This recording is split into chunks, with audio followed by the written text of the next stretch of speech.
What a contest in store tonight. Yeah, we have really good defensive battle and offensive battle going on tonight, so it's going to be an exciting game here today. Jay, Yeah, I'm excited, man.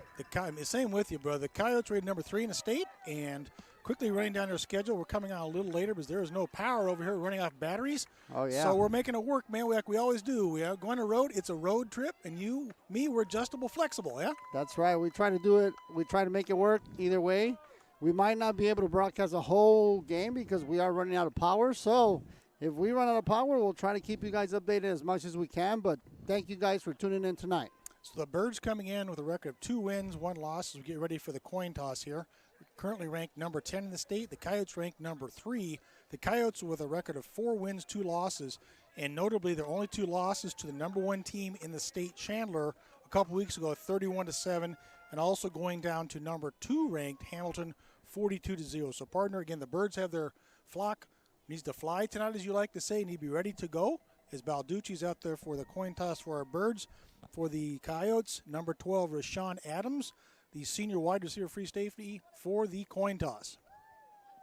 All right, yeah, we have a big game tonight. I mean, like you said, we're going against the number 3 state ranked team, so this is going to be really good. And we're going to definitely see some offensive running from the Centennial offense, and you're going to see the Firebirds throwing the ball because that's what they're good at. So we got a really exciting game here for you folks. Tune in because we're in for a good one. All right. I'm ready for a great evening. Like you said, it even smells like fall. You can smell some smoke out here, about 64 degrees. It's great football weather. Not quite as many people have traveled to West Valley. I'm sure a lot of people are tuning in. Thank you for that.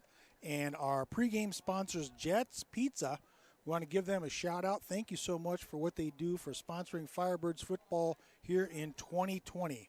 Our kickoff sponsors, Famous 48, All City Towing, Pimental Academic Services, and Brad Dunlap State Farm. So once again, thank you, sponsors.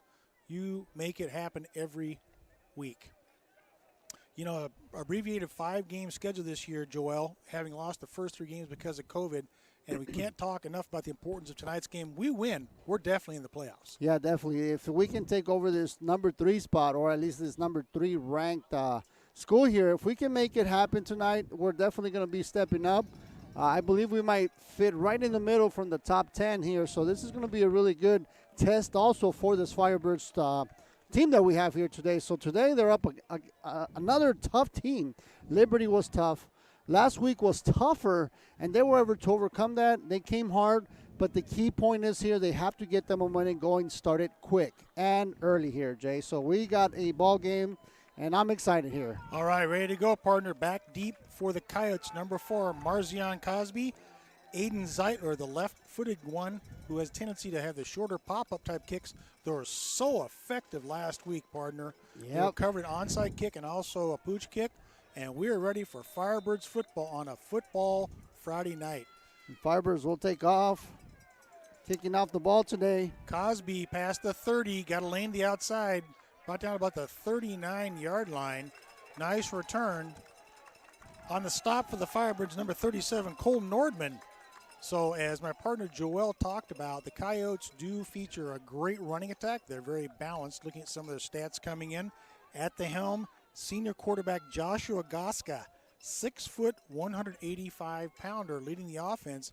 But they also, like last week's opponent, will rotate quarterbacks. That's right. They have a few quarterbacks back there. I know that their starting quarterback is actually out tonight. So they got their JV guy moving up here. I know that that's one of the things the quarterback actually had the COVID. He is not clear until Monday, I believe. So this is going to be quite an interesting offensive group here. So Gaska sending under center, hands off, looking for some running on the outside. Nice stop there by the Birds. Lindholm, the carrier. Flock of Firebirds who like to sit across the way. Looks like number 56 for the Birds, Mayor Shinsky leading the way. That's right. No gain on that one there. So that was a great stop by this Firebirds defense. They met the flock of Firebirds. Devontae Buchanan, number 19, also assisting on the tackle. Bring up a 2nd and 10 at the 40-yard line. Just underway here in Peoria, Arizona. Gaska surveying the defense. Flags fly. Yeah, we like it. We call it happy feet, partner. Happy feet, happy feet. That was a good movie, but I'm sorry. Go ahead, man. No, that was offensive takeoff there. Last night, they actually had a lot of penalties on the offense. That's one thing that I did see happen last night, so it looks like it's going to be the same thing here. So a 5-yard penalty, backs up to 35. Coyotes behind the chains, as they like to say. 2nd and 15. Motion near side, handoff right up the gut. Not many yards there. Big number 58, Landry Harless for the Birds, dragging down Cosby, the ball carrier for the Coyotes.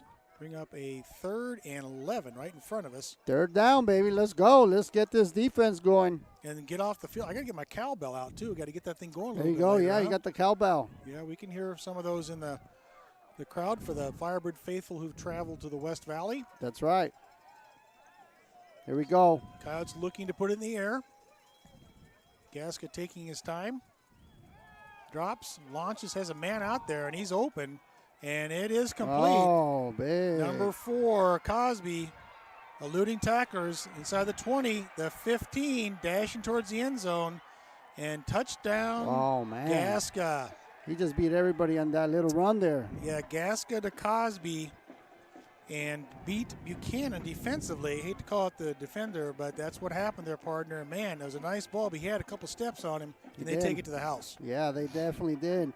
A big outside play for that quarterback. He looked at the receiver, saw he had somebody open, and he tossed that ball. He had enough time to throw that, so there was no pressure on the quarterback, so that allowed this offense to score. Well executed play for the Coyote offense on 3rd and 11. On for the PAT. Number 25, Chris Tasby make that. And the PAT is good at the 10:09 mark. So the Coyotes, with their first offensive set of downs, go down on a 3rd and 11 and take it to the house. So Birds will be upcoming with the ball. Our first quarter sponsor, Carambas. And we talked about Carambas last week, man. I know you had a little birthday last Friday for those of you who tuned in. Yeah. And I know you had a little birthday kind of get-together at Carambas. Tell us about some of the good chow over there, brother. Well, actually, they had some really good burritos. Some bean and cheese burritos. Yeah. You put some of that hot salsa. They got a nice salad of salsa. Really, really good. That wasn't actually my birthday. That was a pregame before we went to the actual dinner. Well, when is your birthday? What birthday was not last Friday? It was Friday, yes. Okay. That was Carambas, and then Saturday went to a different place. Okay. But, yeah. All right. I want to announce them because they're not sponsors, so we'll keep it at that. We want to give you some love on the air. That's what it's about. Hey, thank you, Jay. I appreciate that, man. I appreciate that. All right, so the Birds' first offensive set of downs upcoming. Back deep to receive the kick, Jamari Ashby Fan. And also near side, looks like we have Cole Nordman. So how will the Birds respond? First offensive set, Centennial, a perennial powerhouse in Class 5A, having moved up to 6A a couple years ago. Short kick. It's going to be fielded at the 20-yard line. And coming near side, the 25, and hit hard, number 24, Diego Chavarria. Diego Chavarria. I know. I like to say that. I can recognize that little run anywhere, man. That guy can run. How do you tell our fans who didn't listen last year, how do you know him so well? Well, he's been actually playing for the Firebirds ever since he was in youth football. So this all started all the way down to maybe he was 10, 11 years old. He was playing football. And he also plays rugby, so he's very involved in rugby and football. But he's been brought up through that feeder program, the Chaparral Firebirds, the Scottsdale Firebirds down in, we have the youth program. So, yeah. And very successful youth program at that. What a great feeder one to have. At the helm for our Birds, Brayton Silbor, the junior quarterback, fires near side, looking for Max Miner. Overthrows him just a touch defensively for the Coyotes, number 21, Devin Sanchez. So first play, the Birds looking to air one out there. Coach Brent Barnes does call the offensive plays, signals them in. And look for, as you mentioned, quite an air out tonight. Also, good to see Jared Williams, number 21, so involved in the offense last week. Partner, 4 touchdowns, made a big difference. Yeah, he was offensive player of the week, I believe, with one of the stations on there. I mean, he got recognized. He actually was, I believe, I can't remember her name, but she's on Friday Night Fever, and she picked him as his star of the week. So Cooper Namath hauling that one in. Good for the Firebirds. First down, baby. I was going to say. They got the first down. Good job. We can hear about the Friday Night Lights. We can hear about the first down. But, no, it's a good story. So up to the 47-yard line. Nice Silber Namath connection there. Especially after last week. Cooper early on had a couple balls could have caught, but he finished very strong. Let's come out of the chute and set the tones and come down and take possession right here and respond from the Coyotes. That's right. Here we go. Silber again. Pass complete again. It's like Capri Hamilton across the way. Refusing to go down. Look at the fight in that young man, partner. And that's good for another Birds. First down. At the 40-yard line, Capri Hamilton, one of the senior tri-captains, absolutely refusing to go down. And I have been in this field, I was telling you before we came on the air, many times. Unfortunately, the last 4 times I've been here, the Birds have been beaten by the Coyotes. That's going to change tonight. That's right. Hey, we got a whole different dynamic team coming here today. So we got the big duo with Silber and Minor. I mean, you have a really big, also running back, Mr. Jared Williams. So you have a dynamic team that can make it happen here. So this is a whole different team than it was a few years ago here, Jay. Yeah, speaking of Williams, the ball carrier, 2-yard loss on that one. Stud defensive end DJ Gleesh, number 86, leading the way for the Coyotes defensively. He leads them in tackles with 10.5. You can see him. He is a tall drink of water. 6'4", 210, the bottom of your screen. That's right. He's a big boy.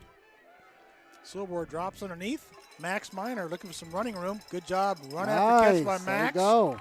Dives inside the 35, about the 34.5-yard line.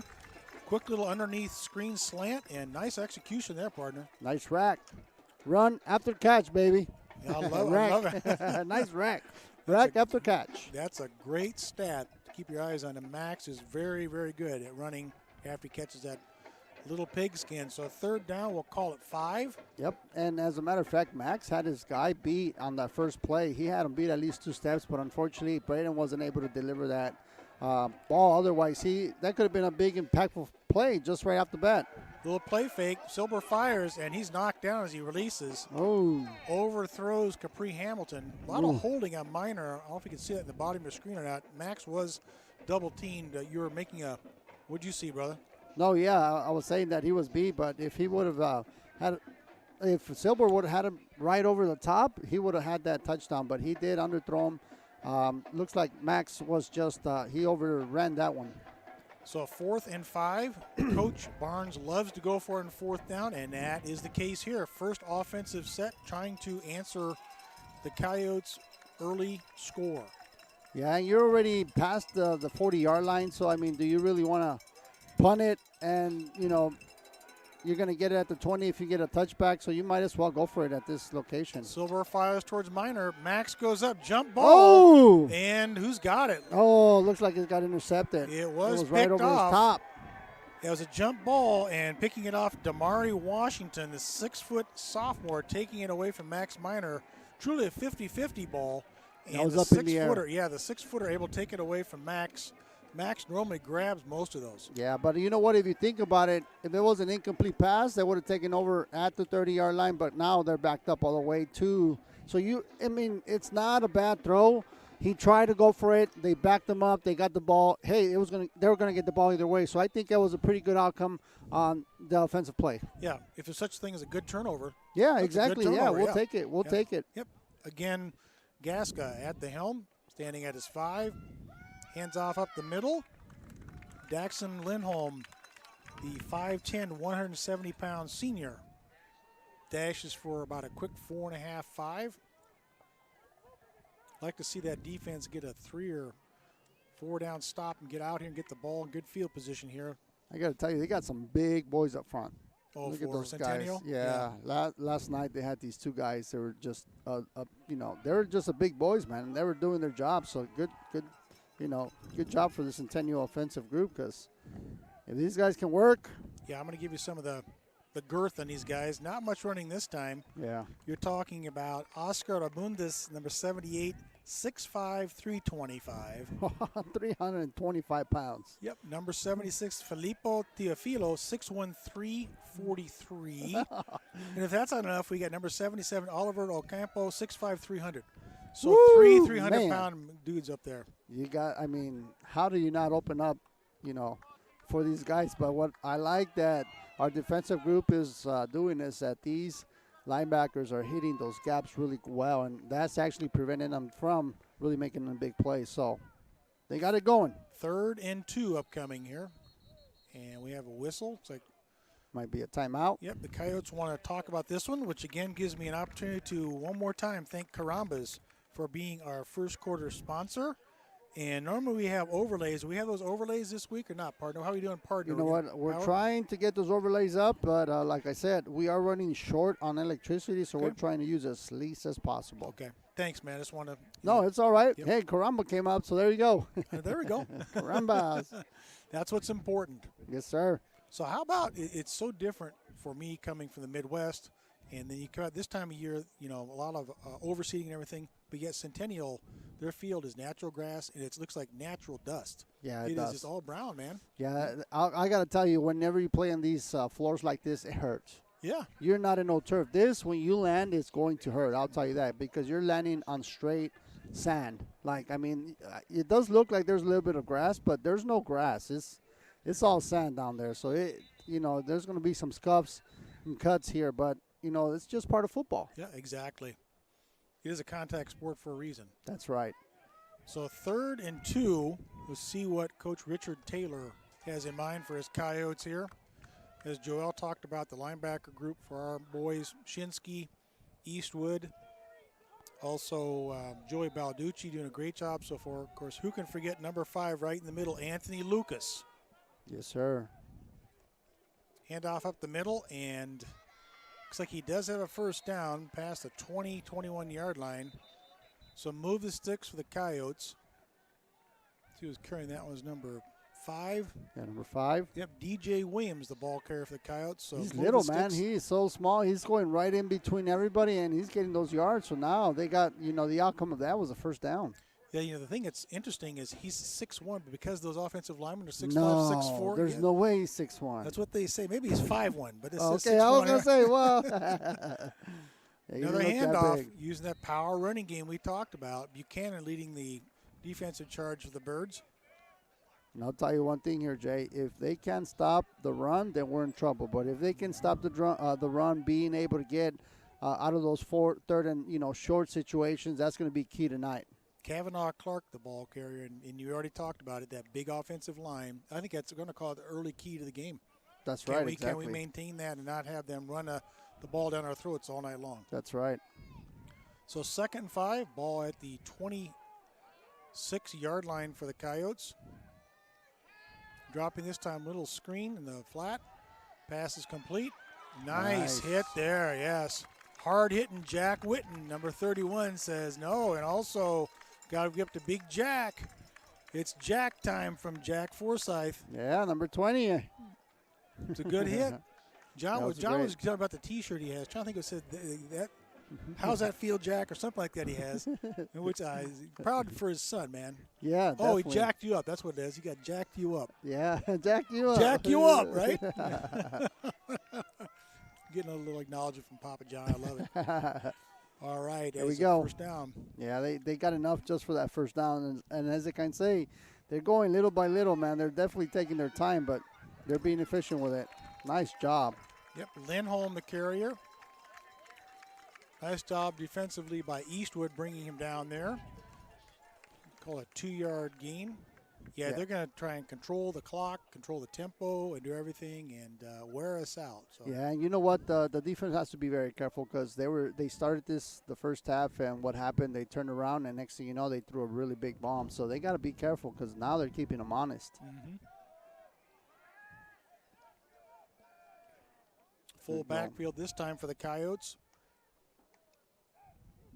Gasca hands off, pulls, and a little option. Nice job there.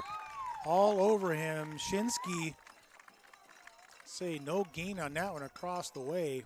Beautiful. 3rd and long here. Good Here we read go. on that. Yeah, good job from his linebacker position. Cosby, the ball carrier for the Coyotes. I'm going to call it 3rd and 7. And they do have a very nice scoreboard here. I don't know if they sure do. Get a shot of that later on in the broadcast. Oh, yeah, we'll definitely do that. Woo, that baby is nice. Yeah, it's like a 70 or 120-inch TV up there. I need one of those for my playroom. I'm coming over. Yeah. All right, the Firebird faithful making some noise, and the Birds show blitz. Here they come. Gasket fires. And Incomplete nice. pass. Beautiful. Buchanan defensively How about intended that? for Cosby. He was Big on him like white on third rice. down right there. That was a huge third down by the Birds. Great job. Yeah, way to get off the field defensively on that one. And Buchanan right there with him. Did you see Buchanan transferred in from where? Did you know? Yeah, he was a transfer. I'm not 100% sure where, but yeah, he was one of the transfers. We'll figure that out by the end of the season, which is hopefully about a month from now as we go through the playoffs. So back deep again for the Birds, this time to receive the punt. Ashby Fan standing at his own 30-yard line. Coyotes in no hurry. They do not have a play clock on the field here, I see. Interesting. Oh! Almost blocked. Oh, my goodness. He Man, took his that time was pretty on that tough, one. yeah. Yeah. Takes a Bird's bounce at the 40-yard line. Wow, they were right there. All right, so now we have to capitalize here. This offensive outing needs to be 7 points here, Jay. They need to get it going. They got to get some kind of momentum going. That way they can get it back in this game here because they are down. There's 3 minutes left in the first quarter. They got to get something going here. I couldn't agree more. Dylan Kahn, the punter, who barely got that one away for the Coyotes. And you're right, as we already talked about, Coyotes want to control the tempo. They want to control the clock. So we've got to score every time we got the ball, you know, and hopefully get not too far behind. We're going to score this time. I'm an optimist. Yep. Silbor at the helm again. Williams to his left, surveying the defense. Ashby Fan in motion and takes the handoff and going to be smashed there. Wow, what a tackle. Big number 80 for the Coyotes. Quentin Johnson, 6'1", 230-pound junior.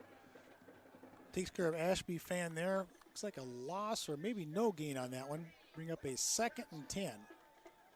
But I like the play call. We wanted to see some jets and some some horizontal type game, trying to spread the field a little bit. That's right. Hey, you got to keep this defense honest as well. Now you try to get something going on running, and you just surprise them with the pass. So here we go. 2nd and 10. Silbor at his 35, takes a drop. Lots of time. Wide open, Max Minor. Perfect ball into the 40-yard line. The Coyotes, good for a Firebirds. First down. What a beautiful play that one was. Beautiful, man. You got to give it up to this duo. This duo is going to be impactful if they keep making those big plays here, Jay. That's what you need right here. He also has on the other side, Capri Hamilton, a great catcher. He has great hands, so you can go either way. And as a matter of fact, as you can see right here, Max Minor is definitely making the best of it. Yep, Minor, the bottom of the screen, Hamilton in the slot, and Silbor rolling their way. Has Hamilton wide open. And there's Capri at the 25. Nice move inside the 20. And going to be drugged down the 15-yard line for a Birds. First down. Big play, baby. Wow, is he open on that one? Hey, looks like the wings came out. The wings are out. What do you say, the high-flying Birds? Birds? Here comes the high-flying Birds, baby. They're starting to fly. That was a nice play. Back-to-back big passes. Silbor connecting first with Minor, and then Hamilton. The Birds set up shop. First down at the 15-yard line, down 7-0 with 1:50 remaining in the first quarter. All right, here we go. Ashby Fan behind Silbor and gets the nope. Brayton pulls himself, looking Silbor towards the end zone. in for the touchdown. Touchdown Birds! How about that? All The right, quarterback just took it, said, "Let me go do this for me. I'm part of this team as well." Yes, Brayton Silbor, 15-yard touchdown run at the 136 mark. Man. What a great read by him. You know what? Nobody anticipated him taking off with the ball. I'll tell you that right now. They had Jared covered. He pulled the ball. He took off. He saw the opening, dove in for a Firebirds touchdown. Great play. Nice play. On for the PAT as always. Number 30, Alan Ortiz. His kick is up. Boom. And splits the uprights. So the Birds strike in two big pass plays. Silbor, 15-yard touchdown. Nice job. Running it in and tying the game up at 7-7. I'm with you, Party. This is a different Birds team.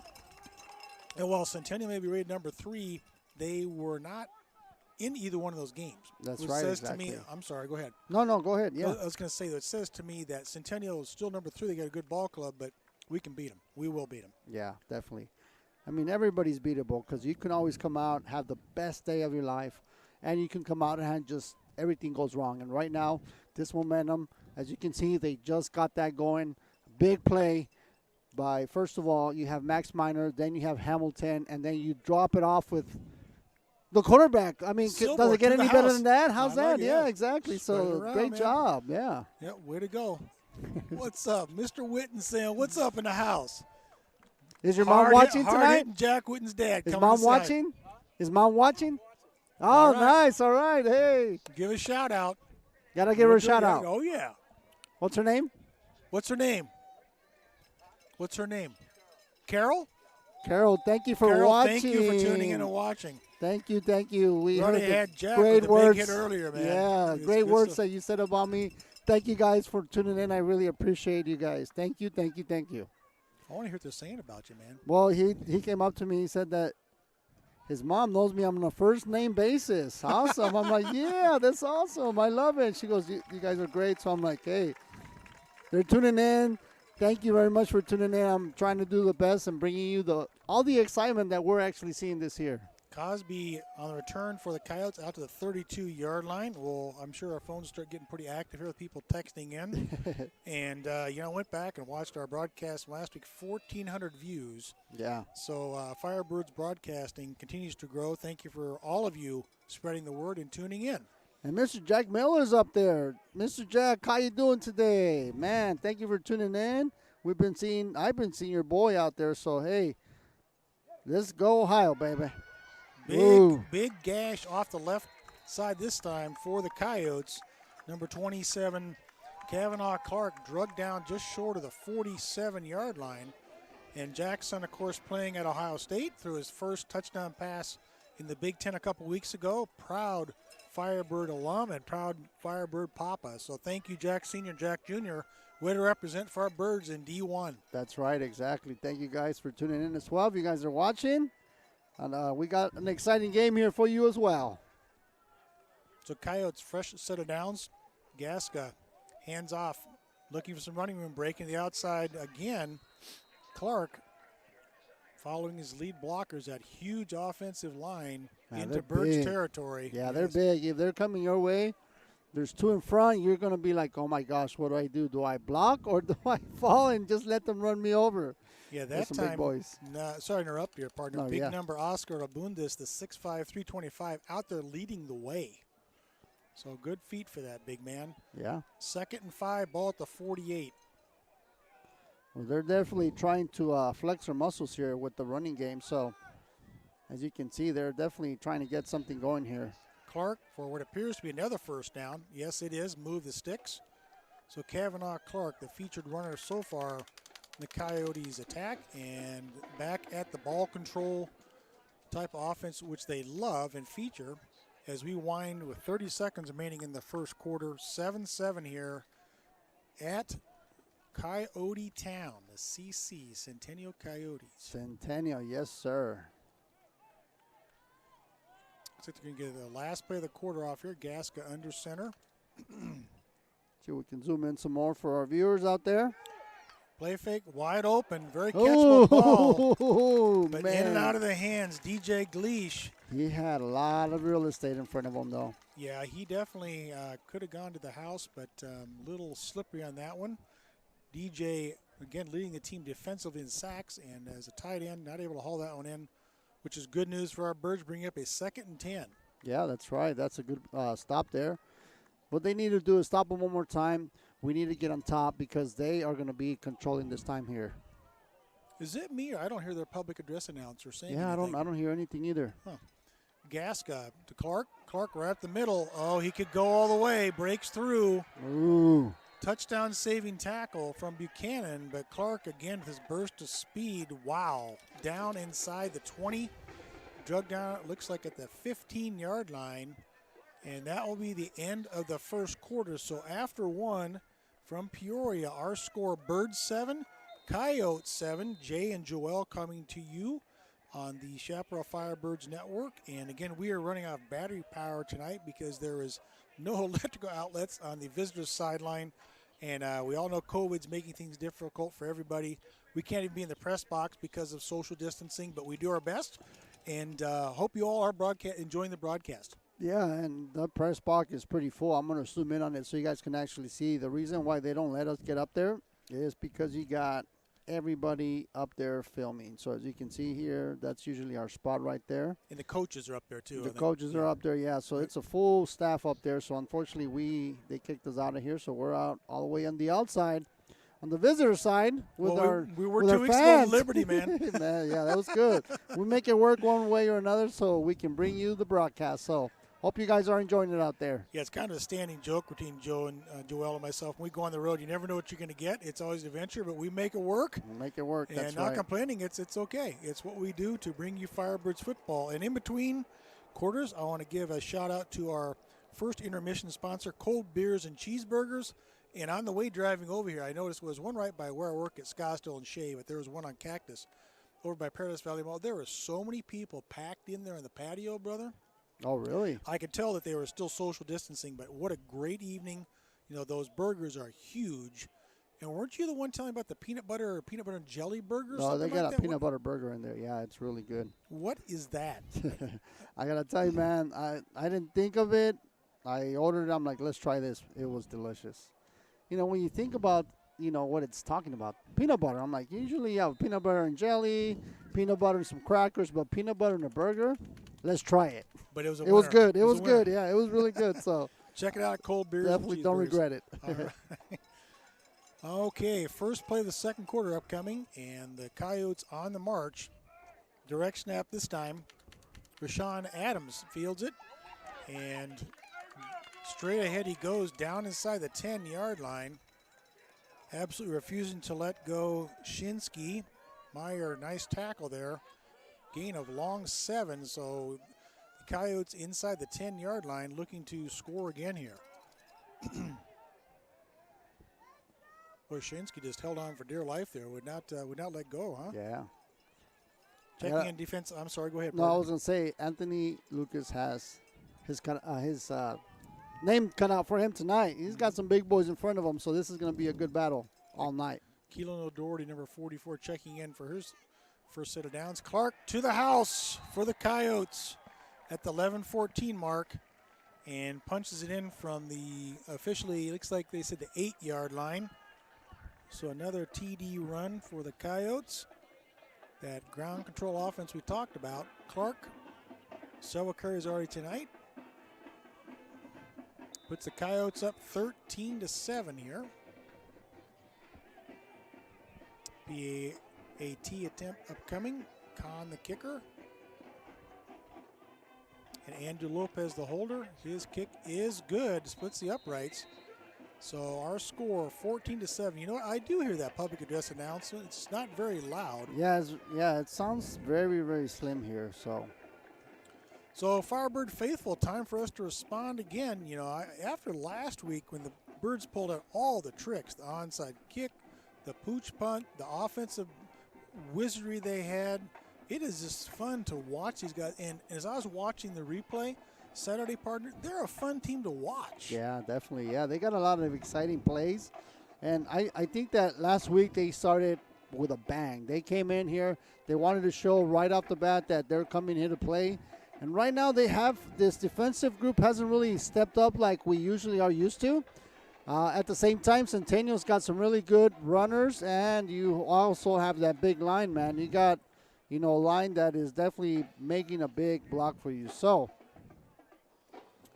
Echeverria back deep, and also number 35, who is not on my numerical roster, so I apologize for that. Also standing at the 5-yard line. I was given a new updated numerical roster tonight, and I don't have him on there. Who's it? 35. Echeverria is nearest. Yeah, 24 over here. Yep, that 35. I don't have that number on there, so sorry, folks. Going to be a short pooch kick and fielded. Oh, two birds run together. No, and the Coyotes got it. That's not what you want to see. That's a big. Yep, Jonah Walks, number 6, and unfortunately Landon Kinney colliding on that, and the Coyotes take advantage, not unlike what the Birds did last week. Yep, exactly. And, that's the thing. Now that they're up, now they're going to try to just mess around with it. Now they're just playing and see where they can get you, and guess what? They got you right here. They did a little pooch kick. Unfortunately, the Birds weren't ready for it, and the outcome now, the Centennial Coyotes have the ball again. So now they're in another situation where they need to stop them. Otherwise, the Centennial team is going to run all over them. Well, I used a term last week, which I thought was right on. You punch somebody in the mouth and you punch them again. That's what the Coyotes are trying to do right here. That's what they're trying to do. So the Firebirds needs to get it on. Otherwise, they're going to control this clock this whole afternoon, and they need to make sure they wrap up too, because, wow. Clark not able to break the tackle there. Sticking with it, doing a great job. Number 8, Jacob Franz for the Birds, absolutely not letting go. Regardless, Clark able to drag him for 2 yards, bringing up a 2nd 8, ball at the 35-yard line. They need to get a 4 and out right here. 3 and out, fourth down, or maybe even a turnover. But something has to happen here defensively, so you got to get this defensive group going. Because once they're going, if you see one turnover, then the turnovers start. Gasca hands off to Lindum and turns upfield. Good defensive pursuit across the way by our Birds. Gave him about 2 yards there. That's good. Yep, Echeverria defensively. Big Paul Lucas right there. Anthony Lucas right there. Lucas, yeah. Yep, and also Swinsky. So it'll be a 3rd and I'll call a long 6. Ball at the 32. You talked about it. Sure need to shut them down here.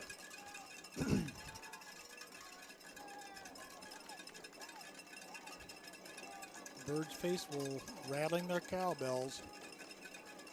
Love it. Great tradition at Shaptown.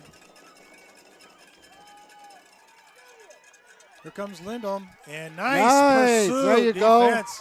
Go. That's what Great you need job. to do right there. Yep. Eastwood all over him. Big CJ dragging him down from behind to bring up a 4th down. And just like the Birds did, I anticipate the Coyotes are going to go for it here. We'll see. This is it right here. I'm telling you, Jay, you get this defense going, this defense is impactful too. If you get them going, get them walled up, they just got off the field and they're out there again, so they want to get off this field. So hopefully they can stop them right here and the Firebirds will take over. 4th and 5, ball at the 33. Early, critical down in this contest. Clark gets the ball and dashes to daylight, and he's going to break it to the house. Touchdown Coyotes, 33-yard run for Clark. Man, he went on the outside. Everybody was right in the inside. They didn't expect him cutting out real quick. That kid is quick. Yeah, Clark has several D1 offers. I was reading about him. He's got several in the Pac-12, U of A, Washington State, Oregon. What a stud he is, showing his speed. Kavanaugh Clark. And he's only a sophomore. They're already looking at him. Really? So, sophomore? Yeah, he's a sophomore. Wow. So anyway, here comes a PAT. And it is good with 8:56 now remaining in the first half. Our Birds down 21-7. I want to give a shout out to our second quarter sponsor, Lerner & Rowe. Thank you for your loyal sponsorship for many, many years. Also been a scoreboard sponsor at Shaptown for the last 5 years. I know that we've had a couple of the lacrosse players from the Lerner & Rowe families. So thank you and appreciate your dedication to Chaparral Firebird football. Yes. Well, partner, that was a tough one after they scored a touchdown and the botched kickoff, and then they take it to the house again. So Birds need to respond here. Yeah, they definitely need to respond. That was, I mean, that could have gone either direction. He could have been tackled. Unfortunately, he broke a tackle, slipped away on the outside. There was nobody out there. Everybody was tight, and I think that just got this defense out of sync there. And they went on the outside, and here he goes again, and the score. So Echeverria back deep with number 36 also. Again, I apologize, don't have that name. And Coyotes ready to tee it up again. Kahn, the kicker for the Coyotes. See what he does this time. He'll probably try to do the same thing. I would. I would too. It worked well. Yeah, it worked well. So it stops. Shorter kick down the middle of the field. Going to be fielded by Capri Hamilton, the 20, the 30. Capri, wow, somersaults up the 35-yard line. You can see his speed right there. So a little gut check here for our Birds. How will they respond down 21-7? Yeah, that's something that you don't want to be 14 points down, because now you're going to start throwing in desperation, which I don't like. But at the same time, you're a high-flying offense. You're going to also come out here and see what you actually got. So we're going to see what this Firebirds team is made out of right here when they're in adversity. I want to see Devin Williams get involved again. He has not had much of a factor so far. Yep. 2 unofficial carries, 4 yards. See if they can get him, even maybe a little screen pass or something out of the backfield. Yeah, you got to get him going. Mm-hmm. Fan in motion, and speaking of, Williams breaks a tackle. Good for 2, maybe 3. Trying to get more out of that one, but drugged down defensively for the Coyotes by number 21, Devin Sanchez. Well, at the 36-yard line. We won with 8.5 minutes remaining. We'll check out the size of Ashby Fan. I know he's the backup. He's running, Jamari's running about 5'8", 165. He is a fast, small little man right in front of us. Number 4. 2nd and 9 officially. So gain of 1 for Williams. Silver rolls to his right. Not much open right now, and consequently throws it out of bounds. Wise choice. I was looking down, I saw that Max was covered, Capri was covered. Nobody there, so wisely. He took a hit. He just took a big hit. Like, that kid just pushed him out, and he went flying. A little slow coming Hopefully back. He's all right, yeah. Kind of holding his right side a little bit there, isn't he? You can probably see it on your screen. Hoping Brayton's okay. Yeah. So 3rd and, I'm sorry. No, situations like that, you as a quarterback, you need to put on your thinking cap and throw that ball away. Don't take the hit. I know that he wants to take off with it, but don't take the hit, because that outcome right there, he just got pushed right before he got out of bounds, and unfortunately, I could have ended up really bad, but it wasn't, so that's good. 3rd and 9, Silver drops, lots of time launches towards Minor, but overthrows Max. It's going to bring up a 4th down and a punting situation, 4th and 9 here. And they're going to have to punt this one away. I can't see them going for that. They're not going to. I see number 30 trotting onto the field for our Birds, who handles all the kicking duties, Alan Ortiz, punting and place kicking. Yeah. And dropping back, number 1, Lindholm. He's a small one, 5'10", 170, standing at his own 30-yard line. 8 minutes remaining in the first half, and our Birds 21-7, set to kick it away here.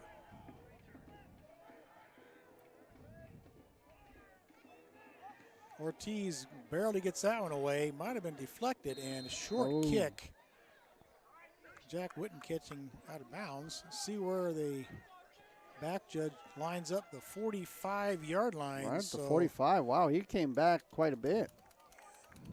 We got about a 20-yard punt, I think, on that 25-yard punt, if short that. One. Jeez.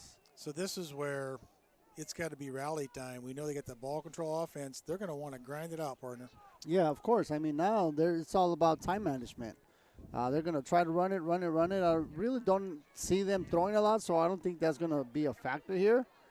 And this defensive group needs to make sure that they spy on the running back, because that's the guy that's getting it and making those impactful plays. Yeah, Clark has been pretty featured. Kavanaugh Clark had a great first half for the Coyotes. And nice breakthrough there. Gachavarria dragging him down for a loss. Lindholm, the ball carrier, breaking through, making a big stop in the backfield. Loss of 2, almost 3, depending on the exact spot there. So the ball will be spotted at the 42. Yeah, you know this defense wants to do something. They're hungry right now. They're out there wanting to get them, and they're trying to, get that ball back. So they need to get that ball back. They have to make a play here if they want to stay in this game here, Jay. Yeah, I agree. You don't want to be down 21 to a ball control offense. So yeah, time to rally up. 2nd and 13. Ball at the 42. Gasca under center. In hands off. Clark going to bounce the outside. To bounce out. Nice job. Good pursuit there. Shinsky right there. Who else we got?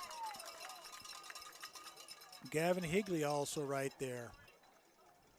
A lot of people down. Hope everybody's okay at the bottom of the pile. Maybe it's a little slow to get up. Also, Landry Harkless, number 58, bottom of the pile. So, trio of Firebirds. Great stop. Another loss. So, 3rd and 15. Ball at the 40. Yeah, defense heard you talking to him, brother. I hope so, man, because that's what they needed. Now they need to pick one off. If they try to throw one over the top, because I think they're going to try to go for a quick slant. They're not anticipating the throw. They're anticipating right down the middle. Watch, they're going to put a full package in the middle. Nope, maybe not. They're spreading them out. Yep. All right, I was wrong. Trips near side, and looks like the Coyotes want to talk about it, which they smelled it out. Another opportunity to say thank you again to Lerner and Rowe for being a true Firebird faithful follower for so many years. Well, partner, 3rd and 15. Got to get off the field. What do you call defensively? What are you looking for? Well, you're just making sure. I think I would send in my my rush team, and you just want to sit there and hold on, make sure the runner doesn't take off on the side. So you want to make sure you contain those sides, because obviously he's beating us twice on the side, once in the middle. So you just got to make sure you guys all stay and settle and make sure you see where the ball's going. Don't go on the first one, because they might get you with a quick pass too. So in this situation, they definitely have to make sure that they keep their eyes on the ball. My personal opinion, just one opinion, I think they're going to try a draw play. They think we're going to bring the heat. Then we'll see what they do, of course. Yeah. And they may try and go that way. So we'll see what happens. But with trips near side, that you don't normally see a draw of a formation like that. No, yeah. See. Yep. All right, 6:07 remaining in the half. Big 3rd and 15 upcoming for the Coyotes.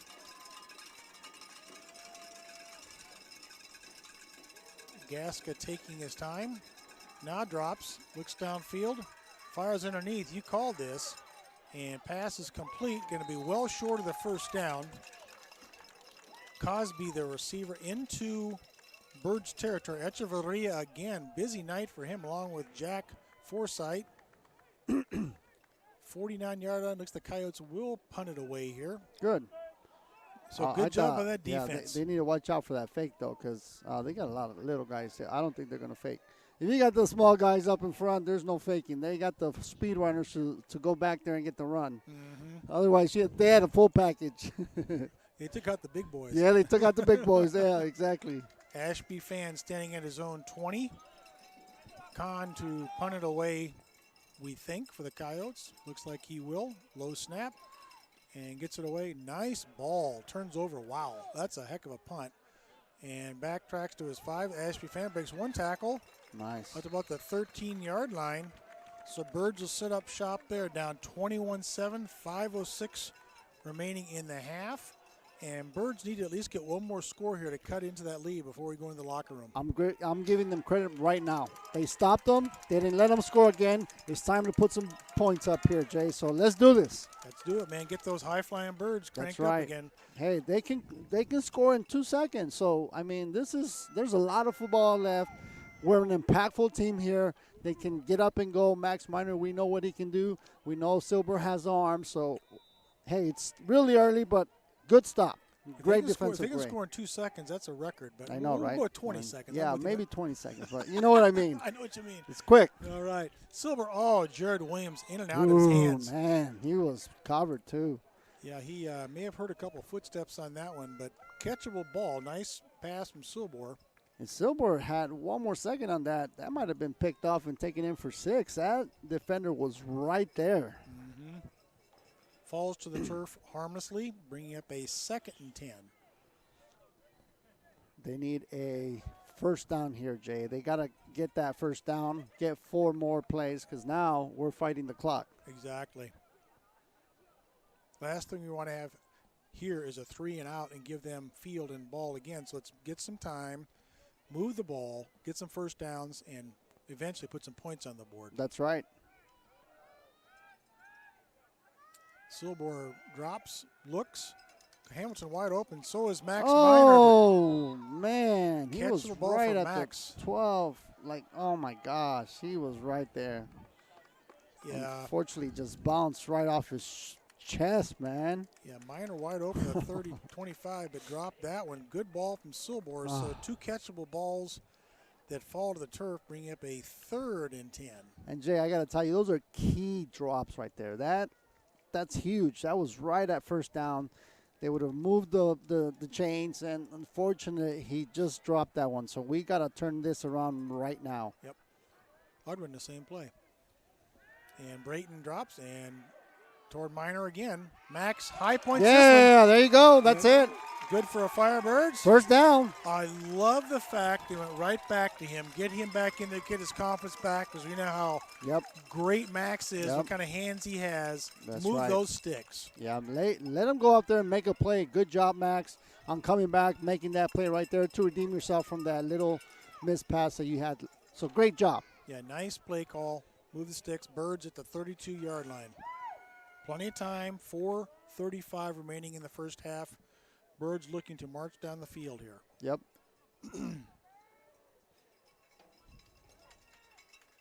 Williams, the ball carrier, got some running room. Breaks the outside, the 40, lowers his hat right in front of us. Nice, close to the first down, depending on the mark. It is a Firebirds. First down. I love it. Back-to-back plays. Move those sticks. Yeah, and he had a lot of room there, but that was a great anticipated run there.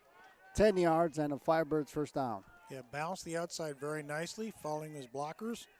Number 77 for our Birds leading the way. That's big number Thomas Hernandez.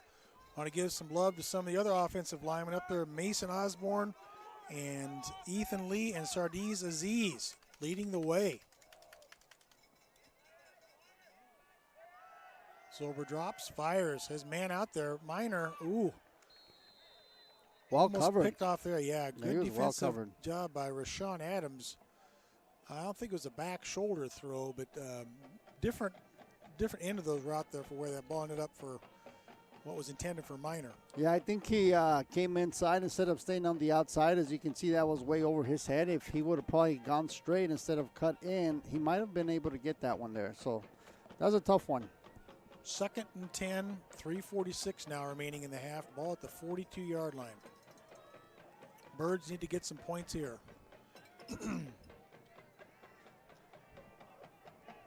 We got the band over here making some noise. Yeah, warming it up for halftime. Yeah, huh? And it looks like the Birds are going to take a timeout here. They are. They want to talk about this. And that's a great lead-in, partner, that at halftime, for those of you who haven't watched our broadcast before, we leave the camera on, but our mics go silent to give us about a 15, 20-minute break, but you'll still be able to kind of see what's happening on the field on Chaparral Firebirds football. And, partner, big one here, 2nd down and 10. They need to dial up a couple of good plays. Still plenty of time, but 3:46 is, they can get there. Yeah, so we need a score, okay? We can take those 3 minutes off the clock. We're getting the ball first, right? Because we kicked off. Oh, for the, for the second half? So second half, we'll get the ball. So, we're in good shape if we can get 7 right here. So we definitely need 7. They got to get that ball down there. Right now, they got to get a first down. Yes. One first down at a time, Jay. Exactly. Or we'll take one to the house. I'll take that also. Hey, we'll take one to the house too. Why not? Take it to the house, baby. Take it to the house. Looking across the way, again, I've been to many games at Centennial. Usually they pack this place. Yeah. They have a great following for this great tradition here in the West Valley. So, 2nd and 10. Silbor gives to Williams. Jared looking for some running room. Not much there. 4 Coyotes right there wrapping him up. Donald Roberts, along with DJ Gleish, called his name a couple times. Bring up a 3rd and 9 here.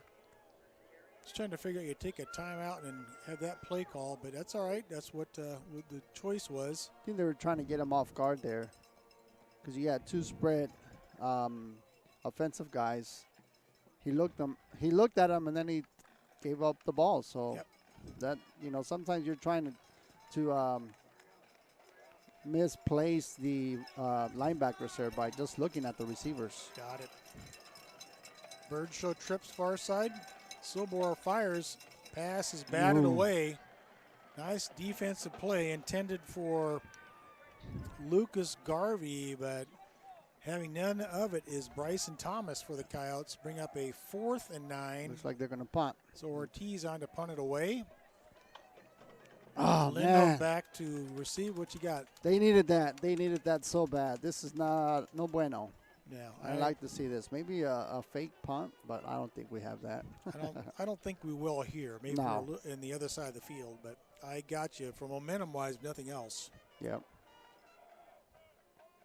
So Ortiz at his 30. Waits a snap. Gets this one away nice. Turns over. Fair catch. It is 25. Yeah, maybe Coach Barnes is thinking, you know what? A defense can hold him here. We're only down by 2. Like you said, get the ball coming out of the locker room.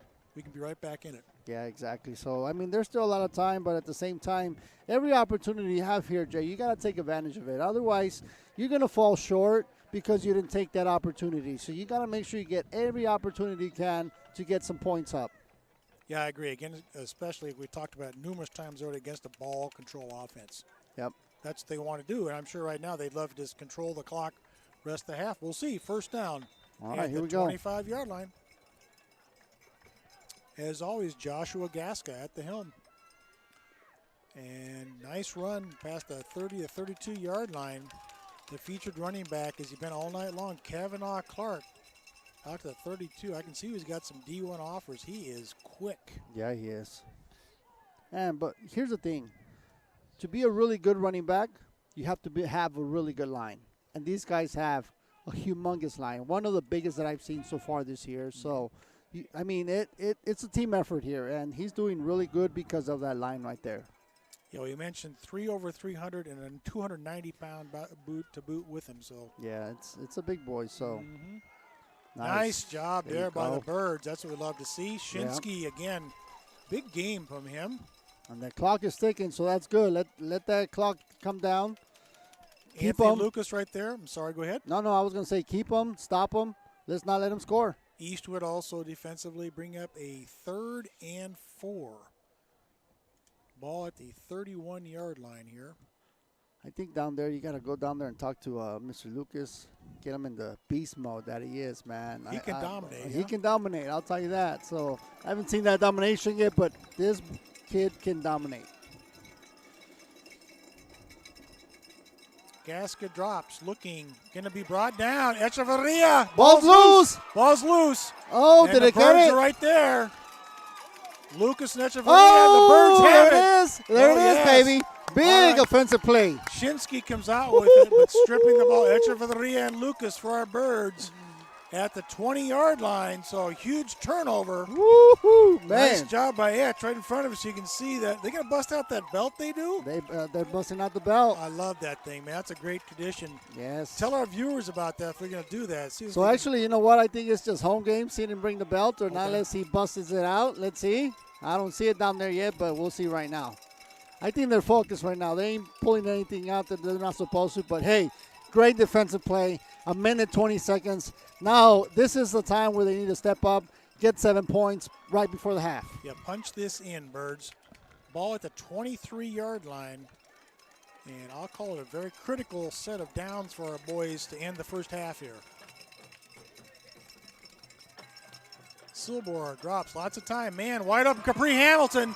Touchdown, Birds! There it is. Boom, yes. Just like that. Yes, quick strike offense. Beautiful, beautiful. Silbor to Hamilton at the 120 mark.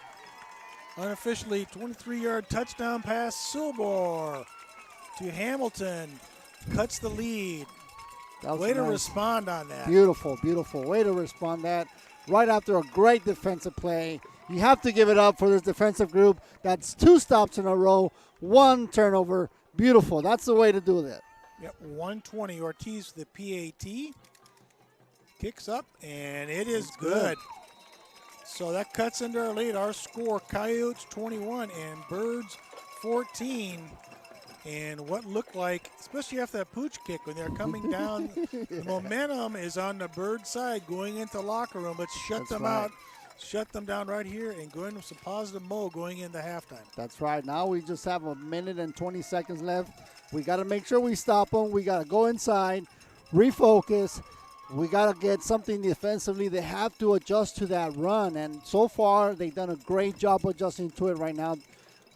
They haven't scored in the last 2 outings, so that's great. In the second outing, they were able to get that ball back, which is big key here for this defensive group here. So how do you kick this one? You back them up all the way to the back. You got the kicker. Throw them all the way. Try to get that as long as you don't give anybody the ball, because these guys have some very quick guys, and you don't want to give them the ball. So we'll see. Yeah, I think he's going to pop up at the 30-yard line. We'll see if they choose. That's fine. To Either a little pop-up, maybe we can recover it and get another 7. That'll be great, too. Hey, I mean, better yet, huh? Anything happen, man. I'm telling you, there's a lot of time left. Minute 20. That's all you need. Time. And it's going to be about the 20 and backtracking.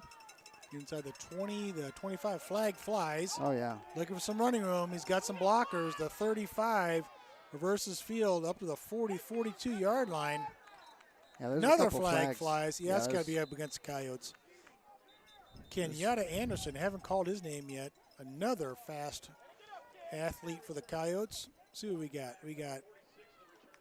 Yep, block in the back against the Coyotes. So it's going to bring all that back. Yep. 2 flags.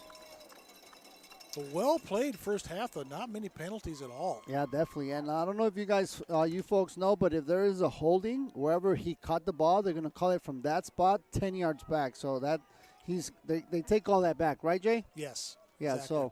So just in case, I know that they get backed up, but it's a holding, and you get back 10 yards back from the ball where it was originally stopped. And that's why I don't know if you ever see, but the referees throw this little black beanbag to know where that ball came down. So it marks the spot. It marks the spot. There you go. Here we go.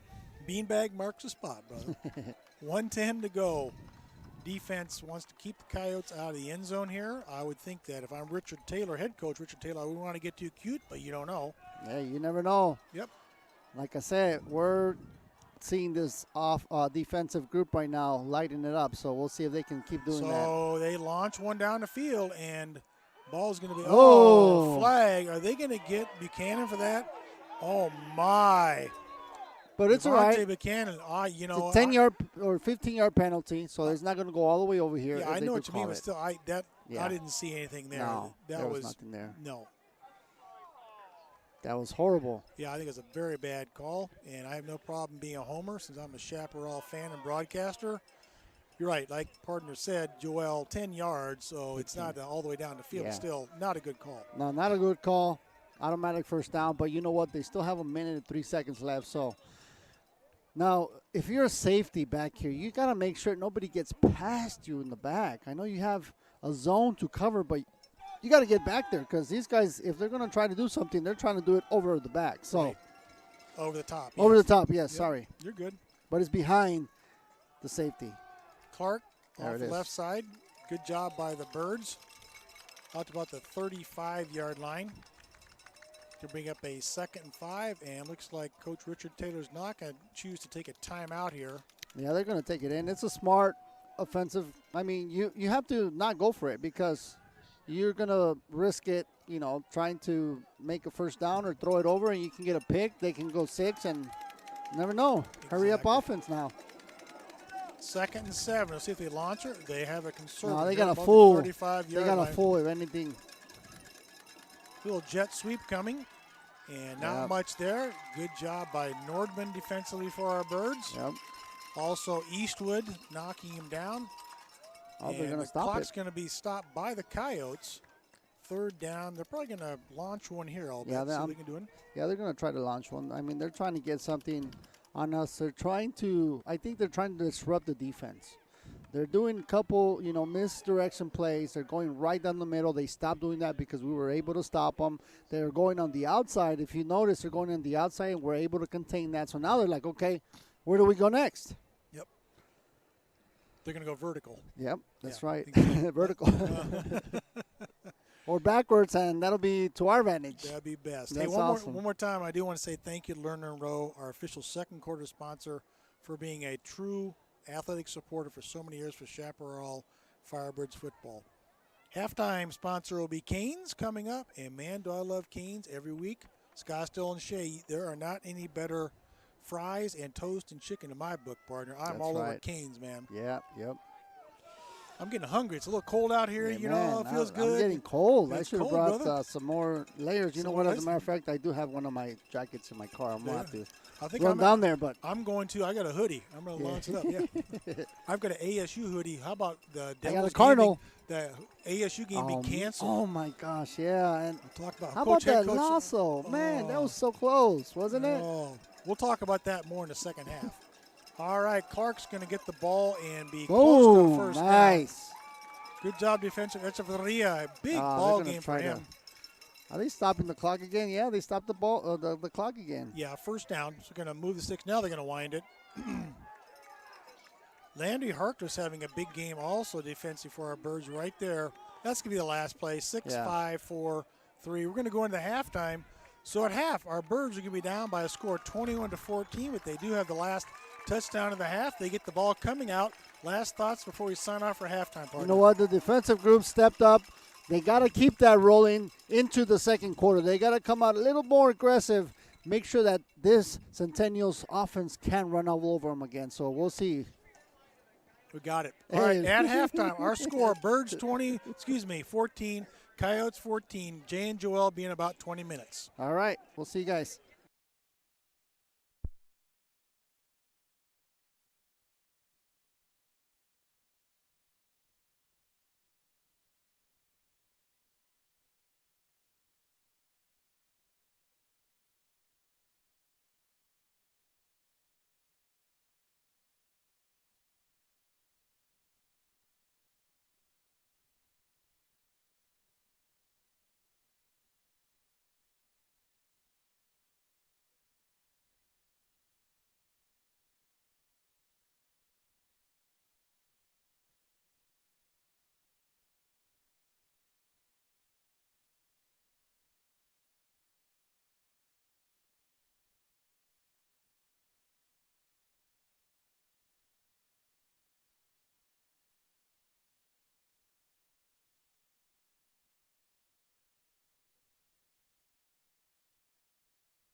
right, halftime winding down here, Joel. Our Birds rallying, cutting into deficit, making it 21-14.5. Plus, they get the ball out of the locker room here.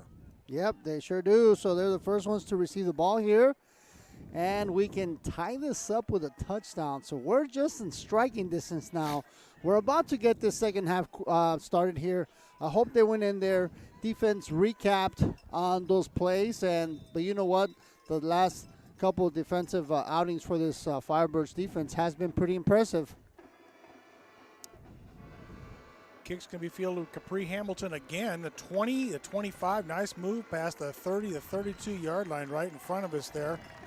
Drugged down by Dom Britster for the Coyotes. I think it's real important that you establish some momentum coming out of the halftime.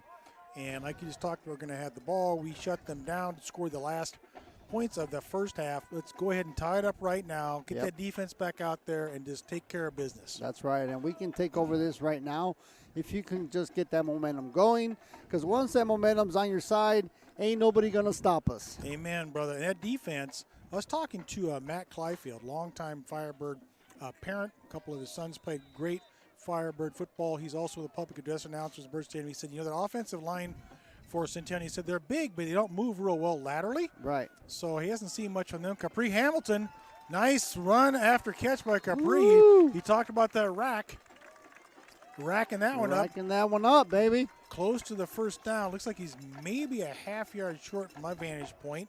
What's it look like for you, partner? A little bit short? Yeah, it's about a yard short, but that was a nice anticipated rack, like we said, run after the catch. That's interesting because Matt was just talking about that, talking about Clyfield.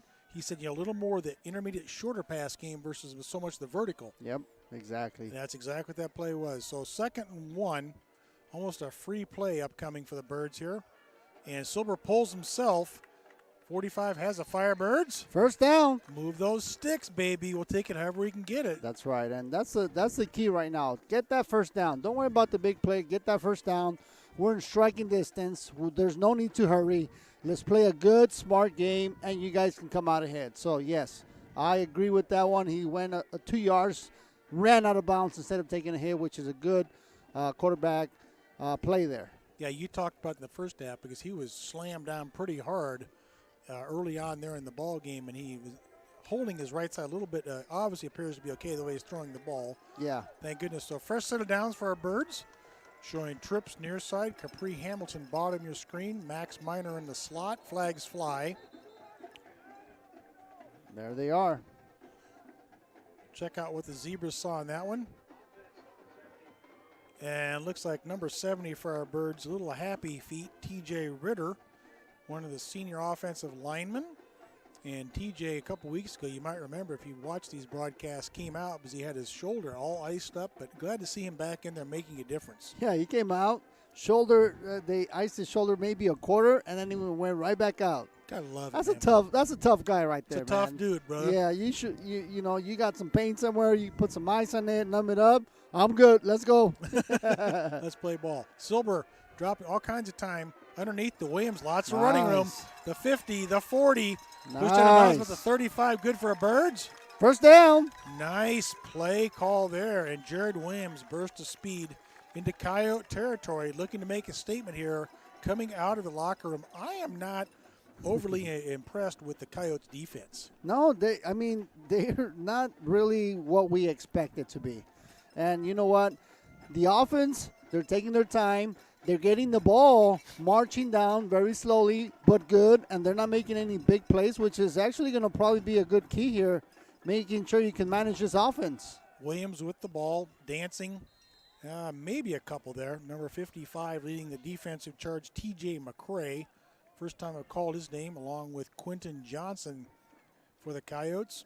And you got to give it up for Silver. Silver on the last play, he was looking down the field, and all of a sudden he turns around, throws it to Jared. That's a beautiful way to get your defensive backs and your safeties in the back looking and running back instead of having – that's why he had all that running room right there. So that was a great play. Yeah, good point. Gain of maybe a half yard. Silver dropping this time. Launches, has a vertical. Max Minor. Touchdown, Birds. Woo-hoo-hoo! Yeah, How baby. about that? Yes. Just like that. 35-yard strike, silver to minor, and the Birds cut it to 1. That's right. That's what we needed right there. Now we get our defense back out here, and you know the defense is going to be fired up after 2 defensive stops. One was a fumble or a strip, and, I mean, we were right back there. We went in, we scored. We're coming right out in the second half of this game, and we score again. So we're back on it here, Jay. Ortiz for the PAT, snaps down, kick is perfect. Tie ball game. Yes, sir. All right, which gives me a spot to say thank you for our third quarter sponsor, D1 Athletics. And I know you're very aware of what they do, especially in the off season for our Birds players. That's conditioning, working out, keeping them in shape in the off season and also during the season. So thank you so much, D1 Athletics. Yeah, D1 is led by some really good coaches out here as well. I know Coach Yu is out there with, the big belt, so he wants to definitely reward those defensive players. But, it's a great gym out there. So, yes, thank you, D1, for sponsoring the Birds. We wouldn't be able to do it without you. Well, more of the good news, in my opinion, the Birds were down 2 touchdowns. Now we're even. That's right, exactly. So we're right back with the Coyotes, punching right back at them. And just like I told you earlier, this defense is key to stopping that running play. And sure enough, they found that little snitch that they needed, that little niche that they needed to be able to stop this offensive group. If they can stop them here again, they can wrap this up really quick here. So I'm excited to see what's going to happen here, Jay. Yeah, I am too. Got to keep that ground game from being dominant. And to that point, even though we talked about a couple times a lot, the Coyotes are big up front. It's been breakaway plays. It hasn't just been hammering. Yep. They've had a 60-yard TD run and a 33-yard TD run. So get in that secondary and take off. Yeah. Kick is going to be once again short and fielded at the 25-yard line. Looking for some blocking and gets the outside, the 36-yard line. Number 3, Kenyatta Anderson, the shifty one. He had a nice return at the end of the first half. We got a couple Birds down there. Hope they're okay. They are. Good. Yeah, just getting from the. Yeah, just Joey getting up. Joey Balducci, help me up, brother. He and co-captain or one of the other captains, Jack Witten. Yep. Part of the heart and soul of that defense. All right, so here comes the defense. See what we can do. 10:09 remaining, 21-21. Good ball game here at Peoria Centennial. Again at the helm, senior quarterback Joshua Gasca surveying the defense of the Birds. And the featured running back all night long, Clark, tripped up. Good job.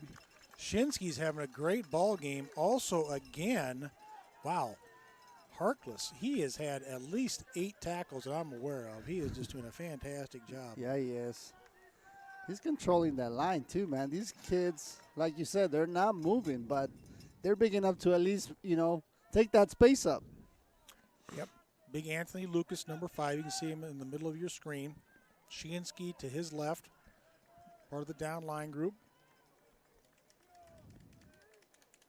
Gasca dropping. Fires. Nice. Oh, just missed a tackle there. And it's going to be a long haul down the sideline. Man, that was tough. That's another big play there. Yeah, big one for the Coyotes. Who was that missed that tackle, though? That tackle would have brought them back another 2 yards, but now they got some wheels and big play there, Jay, for this offensive group. Yeah, it was Jack Forsyth coming out right here. He missed that one. He had his opportunity. I know he's normally a very sure tackler, but missed that one. Defensive coach coming over and talked to him for a second. I'm sure Jack feels badly about that one. Yep. Ball at the 23-yard line, so big gainer. Coyotes in business here. Who else? Clark again. There you go. Good defensive surge. Shinsky, Balducci. Who else we got in? Looks like they're biting him Eastwood. from the sides now. Do you see that? Yes. They're coming in and boom, popping it right before he gets out. So that's good. They're containing the outside. They're coming around just around the outside, and that's making them not being able to get outside. So now they got to go in the middle. He has nowhere to go, and as you can see, no gain. So that's a great job. A nice job of containment right there. Loss of 1, 2nd and 11. Ball at the 24, 8:45 remaining in the third. tie ball game 21-21.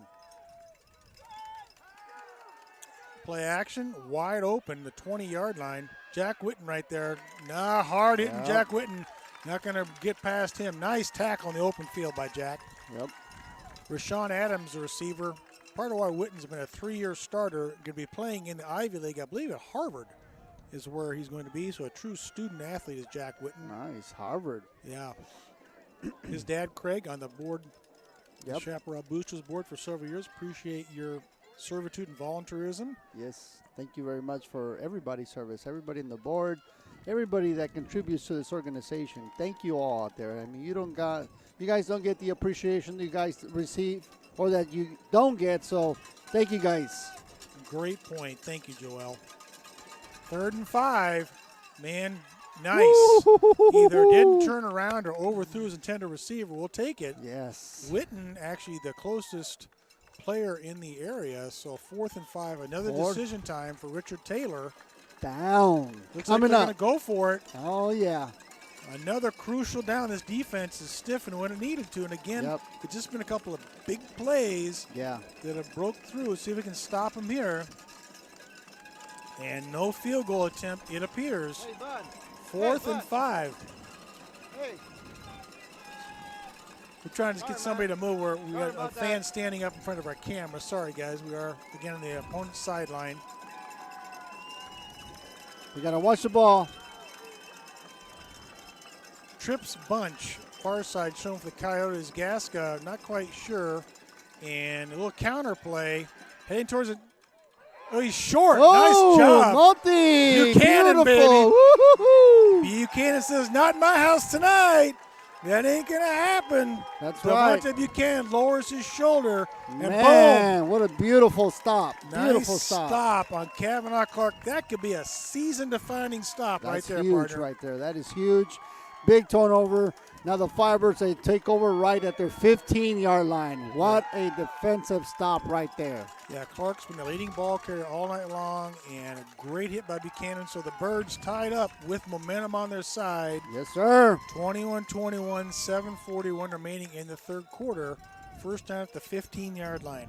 All right, now you just take it easy. Get some good throws in. Get the offense going. Silver keeps, pulls. Nice job at 20, 25, 30. Nice. Good for Firebirds. First down.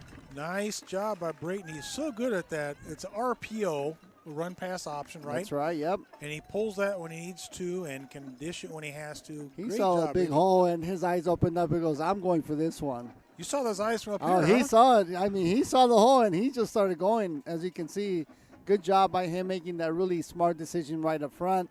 He saw that Jared, they were up on Jared already, so he pulled it and he ran. Good job. Great First play. down. Brayton pulls again, play fake, wide open. The tight end about the 50-yard line. Good for Firebirds. First down. Number 28 for our Birds, Gavin Higley, hauls that one in. Move the sticks again, so the Birds offense, those high-flying birds you call them. That's right. You turn on the beast, man. The bird's flying.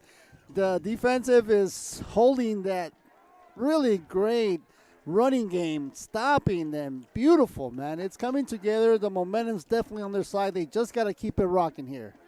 Yep, things looking up for our Birds. Ball at the midfield stripe.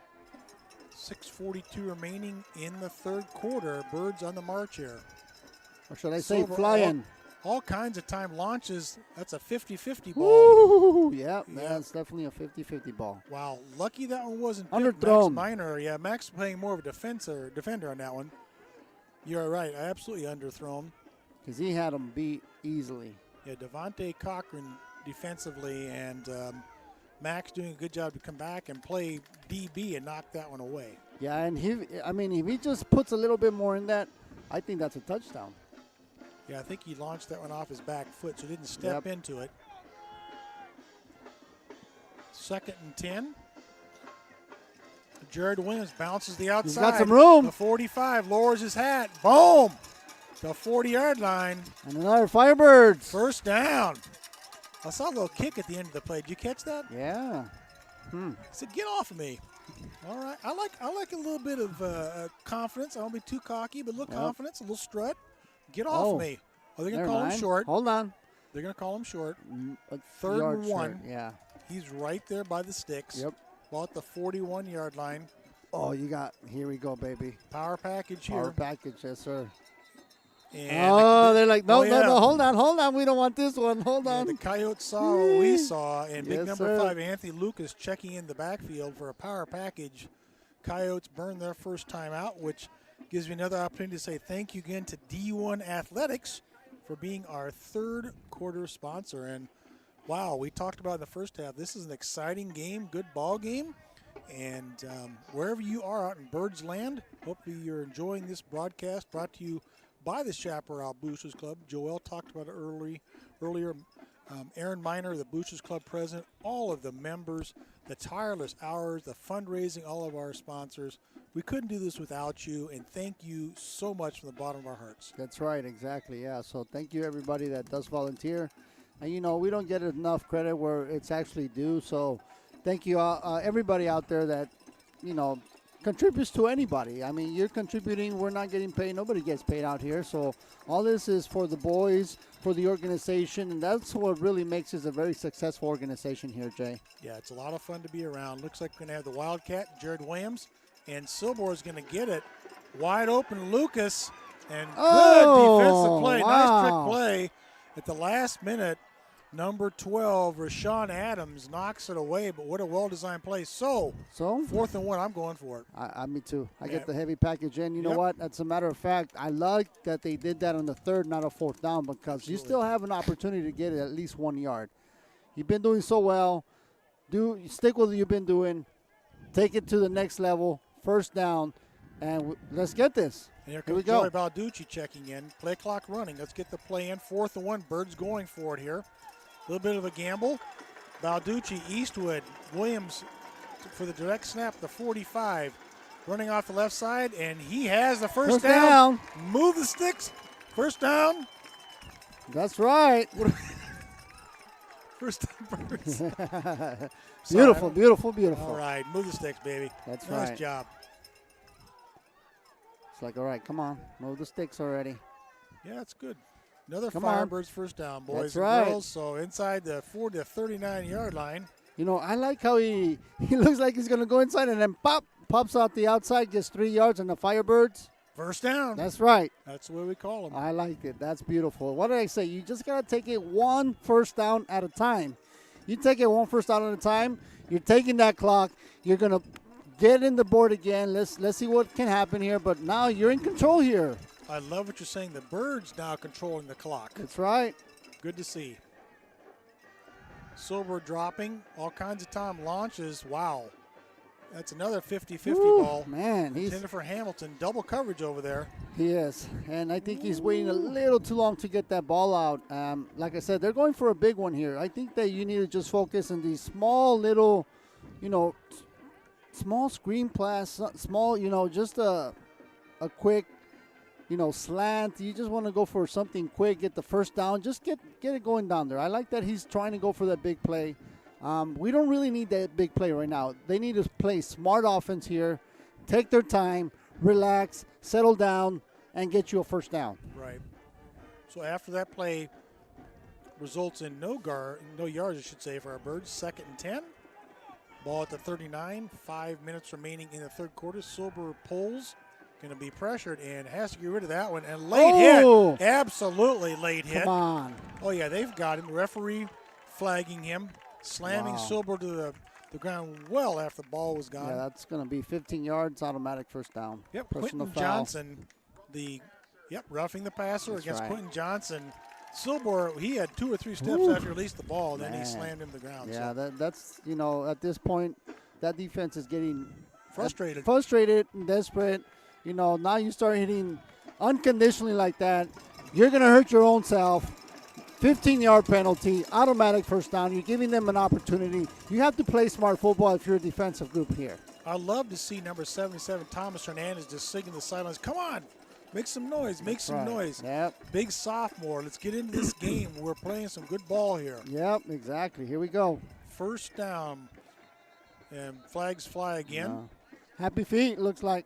I think you're right. Happy feet. We don't like that call. We like the movie, but not when it's offsides. Or yeah, that's oh, right. it's defensive encroachment. Yeah, All right. even that better. Yeah. We'll take it. I like those kind of feet. That's right. Yeah. So So now you're right at the 19-yard line here, Jay. 5 minutes in the third quarter. 21-21. You can't beat this game right now. Yeah, a lot of fun here happening. Birds on the march. Williams going to be behind Silber.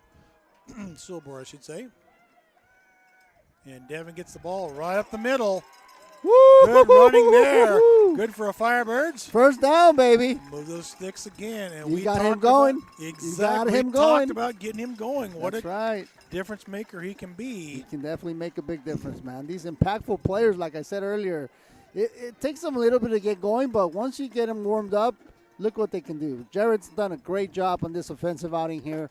He's gotten a couple of crucial first downs. He just made another 14, or actually, what was that, about 11-yard gain. 11-yard gain. Yep. And another Firebirds first down, and now we're knocking on the door here, Jay. First and goal to go. Silber drops underneath. Boom! Capri Hamilton. A flag Woo! flies. Referee indicates holding against the Birds. So whatever that gain to Hamilton was, maybe coming back here. Referee threw that one rather quickly. I see the hanky about the 20-yard line. Wow. Oh, my bad. Wow, Absolutely. defense. Yeah, I am so sorry, folks. I miscalled that one. We'll take it. We'll but, take yeah, it. That's right. Hey, you know what? Like I said, that frustration is setting in, and you can see the outcome of that frustration right here. Next time, I'm going to wait until I see the official signal and try and Before you say the call. Exactly. Let's just say there's a hanky out there. Hanky on the ground, and here comes that power package again with Jared standing at his own 5. Looks up the middle. Hunting is close. He's in. Touchdown, Birds! Yeah. Nice. Beautiful. 1-yard run. Woohoo! Puts the Birds ahead for the first time tonight. Yes, sir. It's a whole different ball game now here, Jay. You can just feel the momentum. It was 7-0. It was 21-7. Now we're up 28-21. 28-21. What did I tell you? This defense, you got them going, man. It's like a lawnmower. Nothing on the first quarter. Second quarter, here we go. Third quarter, here we go. They made a big stop, and here we are. Ortiz for the PAT. And it is now 28-21. I give them an extra point, but Ortiz splits the upright. So you got to give up the coaches, too, especially for the defensive adjustments. Big time. The way early on Centennial was really controlling that line of scrimmage. But they came out, man. They tried to punch us, but guess what? We're punching back, man. We're having a battle here. This defense has punched back. They're looking really great. They're stopping that really aggressive running that the Centennial team is known for. So having to see that the defensive group here, the Firebirds defense, is definitely stepping up and making those really big, impactful stops. Right here, this last one, I mean, that was a great stop and turn it around. We go, 60 or 75 yards for the touchdown? You can't go wrong with that. Yeah, great drive. Took a lot of time off the clock, got a lot of people involved. You were spot on. So Zeitler will be kicking it off for our Birds, who, again, for the first time lead this contest tonight. How will the Coyotes respond? That defense has done a nice job stopping them. And the Birds had the last 2 scores, actually last 3 scores on the board. So great job defensively. And 21 unanswered points. You know, Ortiz is going to, I like that too, partner. Ortiz is going to tee this one up. It's not going to be Zeitler. So Ortiz is normally the kicker who kicks it deep. Yeah. And also does the onside kicks. Would you do onside kick here? Would you have some Mas Grande? You know what? Honestly, huevos, brother. That's a there you go. There's a little squiggle. Mm-hmm. They don't want them to get it, or either that, or they just want to get around there. Now that 35-yard line on the return. Lindholm, the return for the Coyotes. Well, how the defense respond here? Up 7 points for the first time tonight. It's nice. Now this is where you can relax. You can really take, more, how can I say it, the defense. You just put more attention on defense now. You really want to make sure that, now you got somebody back deep. You got somebody in the middle. You want to make sure they don't get another score here. For the first time, the Coyotes trailing. And beautiful. Great job by the defensive Line. Man. Who else is having the monster game but Harkless right there? What I tell you, man. Great job. They're coming in right over the outside. They're not Shinsky. making them. Yeah, they're not letting them get on the outside, which was one of the biggest things that they didn't do in the first quarter. Shinsky also pinching down there. Also, I haven't called his name much tonight, but also Landon Kinney helping on that one for a gain of 1. And we have Balducci, no, Eastwood laying down on the ground. I'm sorry. Just all of a sudden went down. Uh-oh. Let's see what's going on with CJ down there. He's played a great ball game. He just went down to the field. I don't know if he's got cramping or what's going on there. Coach Barnes out there to talk with him. He's up on his feet, which is a good sign. Actually, that's Joey Balducci, excuse me, folks, number 50. Yeah. One of the senior captains. Hope Joey's all right. I'm sure he's all right. You know what? If you have one of those big guys following you, I mean, that's got to hurt. Yeah. Maybe it has wind knocked out just for a yeah. second. Oh, man. 360 pounds on you. That's not pretty, man. It hurts. Yeah, exactly. Especially if they take all your breath out. You're like, you can't even catch your breath. That's not a good situation to be in. 2nd and 9 for the Coyotes. And here comes the Birds defensively all over the quarterback. And nice pressure. Good job. Echeverria, who's played a great ball game. Beautiful. All over Gasca. They're that little man. How big is Etch? He is. He's probably like 5'5". But that dude is all over the field. Hey. Man, you talked about him for years. I got to tell you, man, he plays rugby, and he will go against the biggest guys and take them down. He has a really great form on taking anybody down. He plays rugby, and rugby has the best way to take anybody big down without any shoulder pass, without any big contact. So that's why he's very impactful here. 3rd and 9. Trips near side shown for the Coyotes. Will they dial up here? Gasca drops.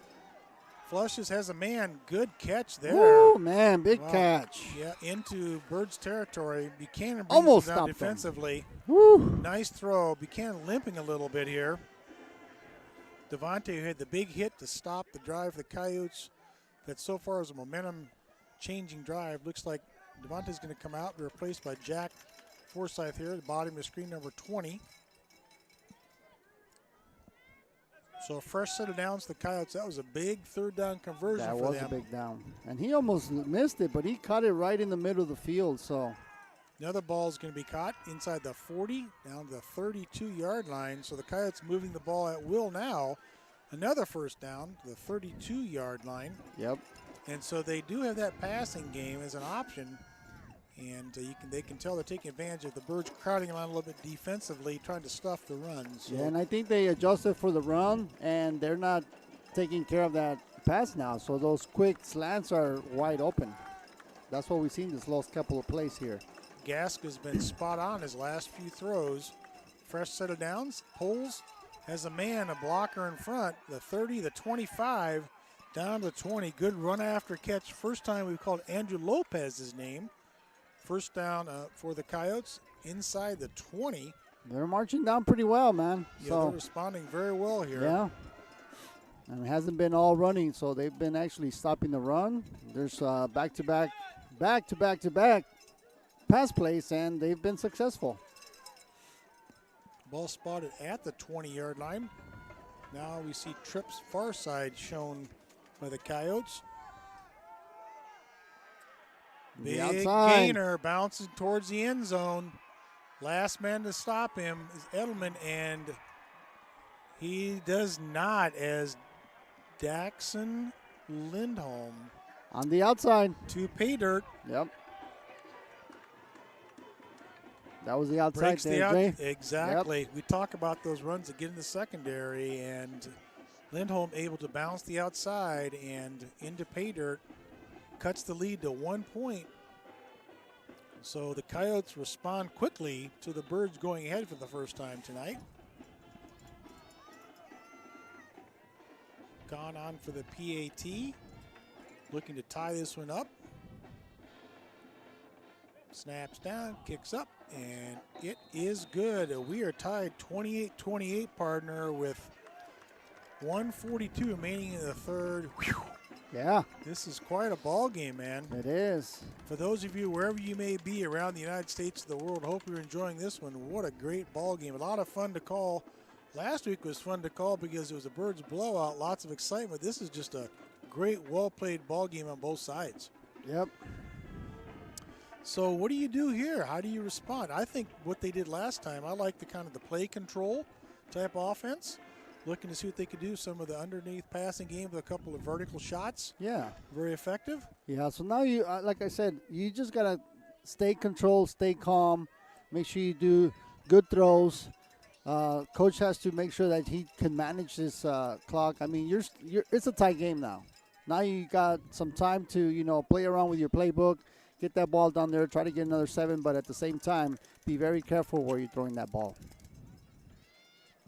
Back deep for our Birds, as always, Jamari Ashby fan. Standing at his own 5. Echeverria at the 10, and again, I apologize, I don't have a name for number 36 across the way. We'll see where this one ends up. So it's going to be fielded by Higley, and Higley at the 30. About a 3-4 yard return there, so pretty good field position for our Birds. See how they respond here.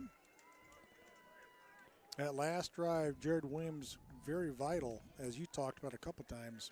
Carrying the ball, a couple of nice runs, and then a good catch. And of course, Silver spot on. Yep.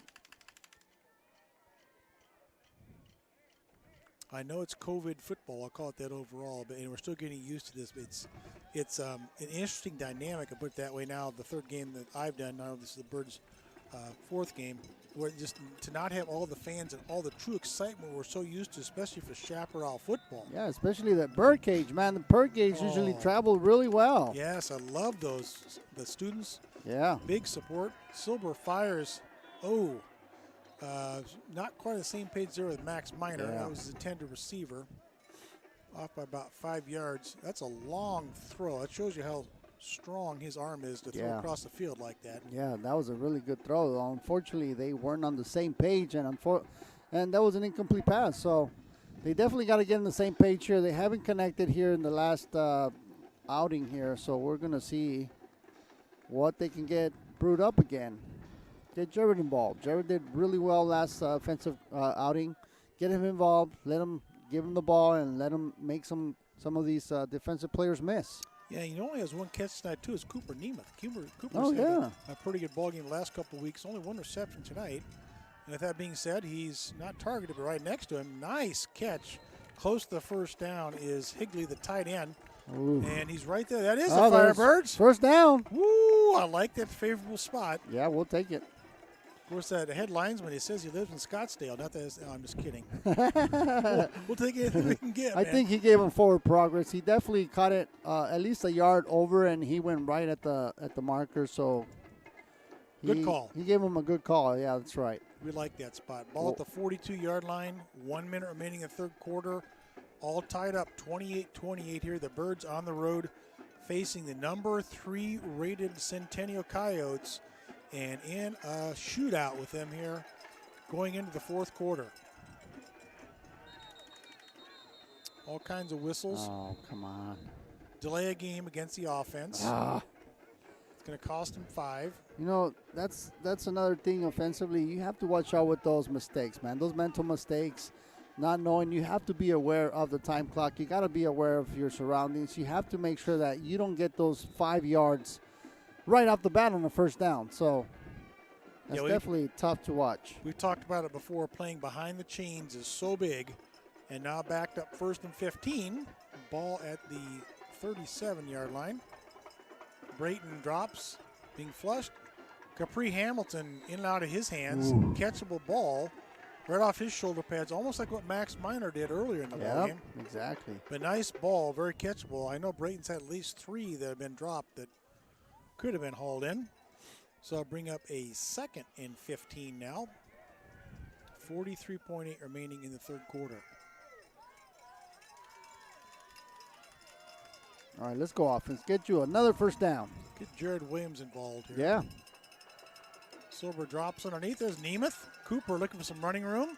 out to the 42-yard line. Going to be almost back to the original line of scrimmage. Bring up about a 3rd and 11.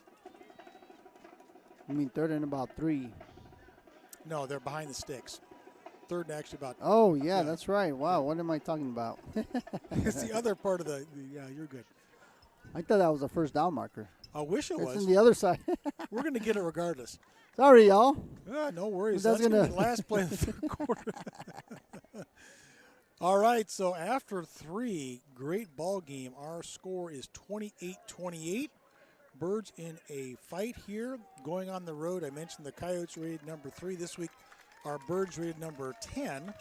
And as far as the playoffs, the top 16 will get in to the 6A. Of course, there's also the open division that the Birds played in last year, where the top 8 seeds in 6, 5, and 4A go into. I don't know if the Birds necessarily have a shot at that unless they win out. If they went out, they could possibly sneak in like they did last year. Yeah, exactly. But do you really want that 8th spot that they had last year? I mean, you go against the Chamber. best. Yeah, you go against the best, number 1 rated, in Arizona. But I think that the Firebirds might have the best opportunity than all these other teams that I've seen to at least give them a run for their money. So I think that if they meet in maybe a championship, I think that the Firebirds will definitely put up some points against one of the biggest teams in Arizona, which is Chandler.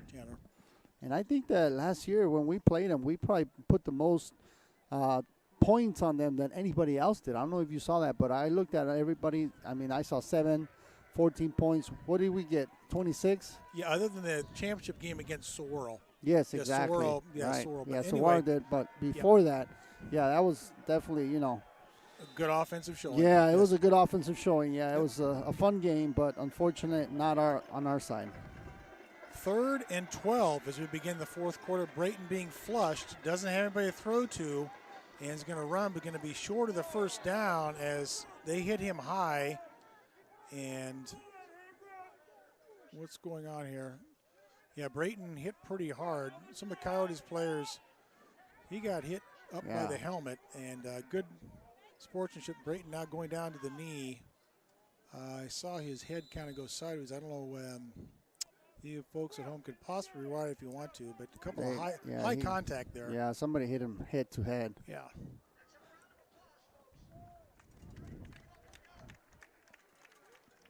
So Brayton scrambling, takes a hard hit, ends up a couple yards short of the first down. Most importantly, let's hope he is okay.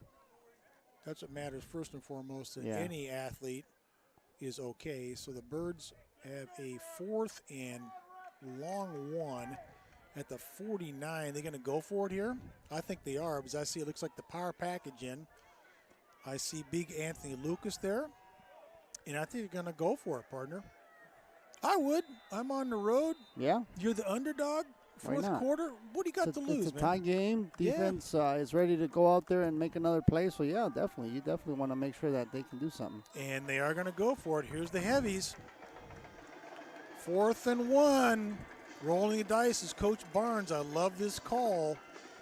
We'll see what Jared Williams does here.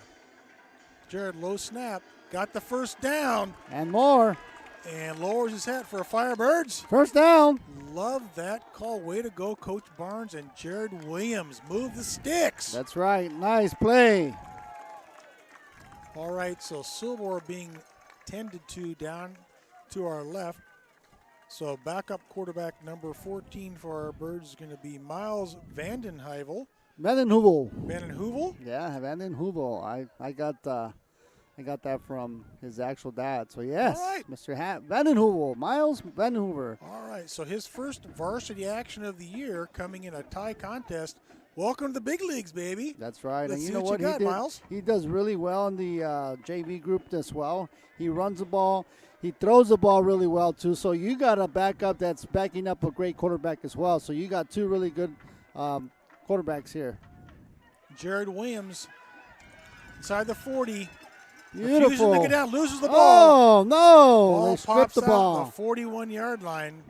Got it covered up, left it behind him.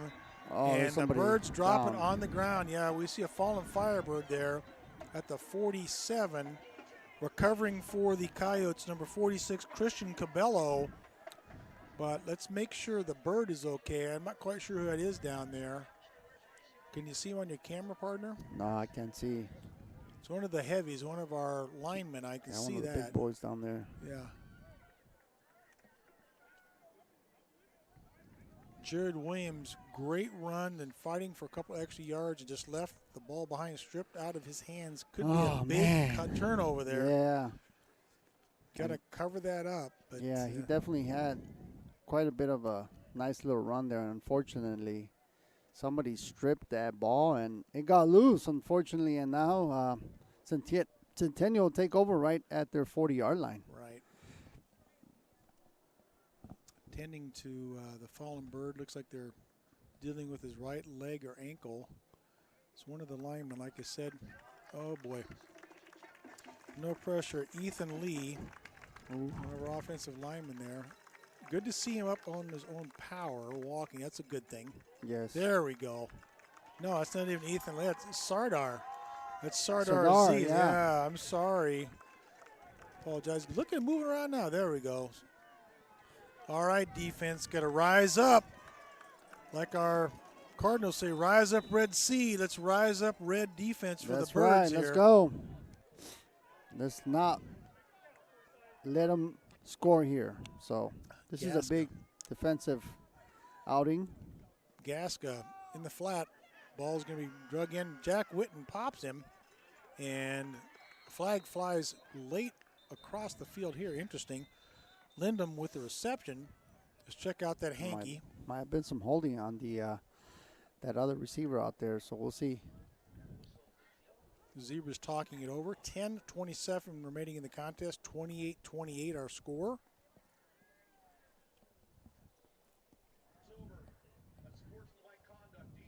No, unsportsmanlike conduct, number 66 on the defense. That's a big one. 66. Yeah. We don't even have. We don't have a 66. Yeah, do no, we? I don't know who 66 was. That's a wrong number by the public address announcer. Yeah. We could hear him that time. So they're going to step off a big 15 against the Birds after the turnover. Coach is like, who's number 66? Yeah. We don't even have a 66. Yeah. Explain that one to me. Did you see anything that happened there? I didn't see anything. Well, I did see that receiver on the other side holding. I thought they were going to call that. They didn't call it, so. Oh, the Centennial receiver Yeah, holding? Centennial receiver. I thought it would have been him. Wow. So a fresh set of downs. Centennial on the move after turnover at the Birds' 41-yard line. Gasca, hard count, but the Birds, good discipline to not jump off sides there. Fires the outside and missed tackle. Oh, those missed tackles are going to get him. Good run by Cosby. Cole Nordman had him right there but missed him, and now we have a Coyote down. Nordman had an opportunity for a loss, and the Coyote holding his knee. Hope that young man is okay. We'll check him out. Looks like number 36, Caleb Hall, and attending to his knee. So now they're going vertical. They're going left and right. You know, so they're changing it up. They stopped running the ball because they know that this defensive group has stopped them. And now they're throwing the ball, and they're getting some yards here. So now this defensive group has to adjust to what this Centennial team is throwing at them. I do want to point out there in the middle of the screen, if you have, I can't see what you're pointing at, but for the fallen Coyote right in the middle, head coach Richard Taylor, a true coaching legend in Arizona. He will go in the Coaching Hall of Fame. He's got 8 state titles here at Centennial, and he has built quite a dominant program. Sent many programs to D1 into the NFL, and Richard Taylor does it the right way. He's just a great class individual. That's good. Yeah, he's been here about 25 years. So the Birds at the ball at the 23-yard line. Yeah, now to stiffen here, partner. Centennial is starting to do something, man. They're starting to get that ball going. So this momentum is shifting very slow, but what the defense has to do there is disrupt that momentum from Centennial trying to get that one going. Not able to put much pressure on there, but Yeah, that's never good. Yep, and I do want to give a shout out to our fourth quarter sponsor, which is Land Development Consultants. Thank you for your Firebird sponsorship. 10:19 remaining.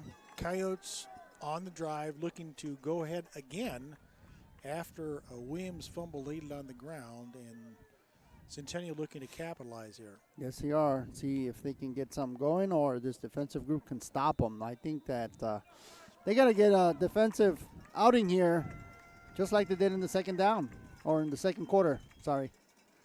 Gasca under center drops, has a man, and launches out there. Buchanan defensively. Nice job. Beautiful Knocked defensive play by Buchanan. Devontae Buchanan, he with the big hit. Man, that was beautiful. He looked at that ball the whole way. Right where the defender's putting up his hands, he pulls up and bam, right out. Beautiful play, beautiful play. Perfect timing by Devontae.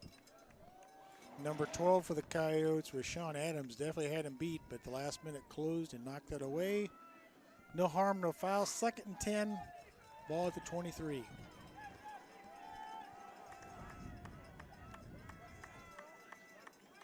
Kavanaugh Clark, number 27, to his left, and he pulls, and nothing going for Gasca. Now he hits the right side. Pretty good gain. Jack Forsyth right there closing for the Birds. Also Echeverria. Ooh. You know, Clark was such a dominant runner in the first half. He hasn't had many carries in the second. Like you said, they've been winging it, pitching around a little more. Yeah. And really diversified the offense, have the Coyotes. Yeah, they're trying to adjust to the defense moves that they've done. So both of teams are adjusting really well. And that goes to tell you how good the coaching is on both sides. And there he goes, Clark. Just talked about him. Rumbles into the secondary and a touchdown. You just talked about it. He went right in the middle. So Kavanaugh Clark springs it from the 17-yard line into the end zone and puts the Coyotes back ahead, 34-28. Last two scores by the Coyotes, so a very costly turnover. And Centennial capitalizes. Yeah, just like that, you know. I mean, big hit on Brayton, which I think that was a really big shift, momentum shifter there. And unfortunately, you know, we weren't able to capitalize. We did fumble the ball, so it's time to step up. And the PAT is good with 9:21 remaining. Our Birds now trail 35-28. The Birds took their first lead, 28-21, and Centennial now has the last two scores to go back up on top. One thing I do want to point out, you know, fall football here in Arizona, it's 50, 56, 55 degrees, and we're freezing. Because we're desert dwellers, man. We're used to 100 to 110 for those of you watching around the country. We're all layered up and got, you know, all kinds of hats and stuff on. Yeah, it looks like we're at some kind of ski resort with I know. all bundled up here. It's our thin blood, but I don't know if you can get a shot in the camera. Can you see the smoke? This kind of hanging some people in the area. Yeah, oh yeah, you can definitely see that. You guys see that cloud? That's actually smoke. That's fire hanging on fires in the Valley of the Sun, because again, it gets below 60. People burn fires around here, man. It's pretty crazy. We laugh about it, but it's very real. I've lived here about 32 years. My blood is thinned so much coming from Kansas City. It's below 70. I'm cold, man. So I love it here. Yeah, score right now, Coyotes 35, Firebirds 28. Some people are asking on there. I know that, like I said, we're trying to conserve as much energy as we can, so we have it on. Not as much as we should, but we'll try to keep you informed as much as we can. Yeah, I will give you more score updates. Echeverria with the return lays it on the ground. A couple of yards. We're running on battery-powered tonight, folks, because there was no power on the visitor's sideline. So as Joel talked about, doing everything we can to give you the broadcast, but yet conserve and be able to finish the broadcast, most importantly. Yeah, hopefully we don't get cut off here. Yep, 35-28 and 9:15 remaining. Birds need to answer. Ball on their 19-yard line. They can take some time here, all kinds of time, and looks like Silbor is back in the offensive huddle, which is great news for our Birds. He took a high shot last time the Birds had the ball, but able to return now. Yep. Yeah, it's definitely it's really good to see him back out there. So Silbor surveying the defense. Trips near side for the Birds. Brayton dropping and going to be hit and lays it on the ground. I think that's a fumble. Oh, my gosh, man. Yeah, that is a fumble. And, woo, Birds are covered. Wow, that was very close. Who jumped on that? Very Somebody close. is very alert.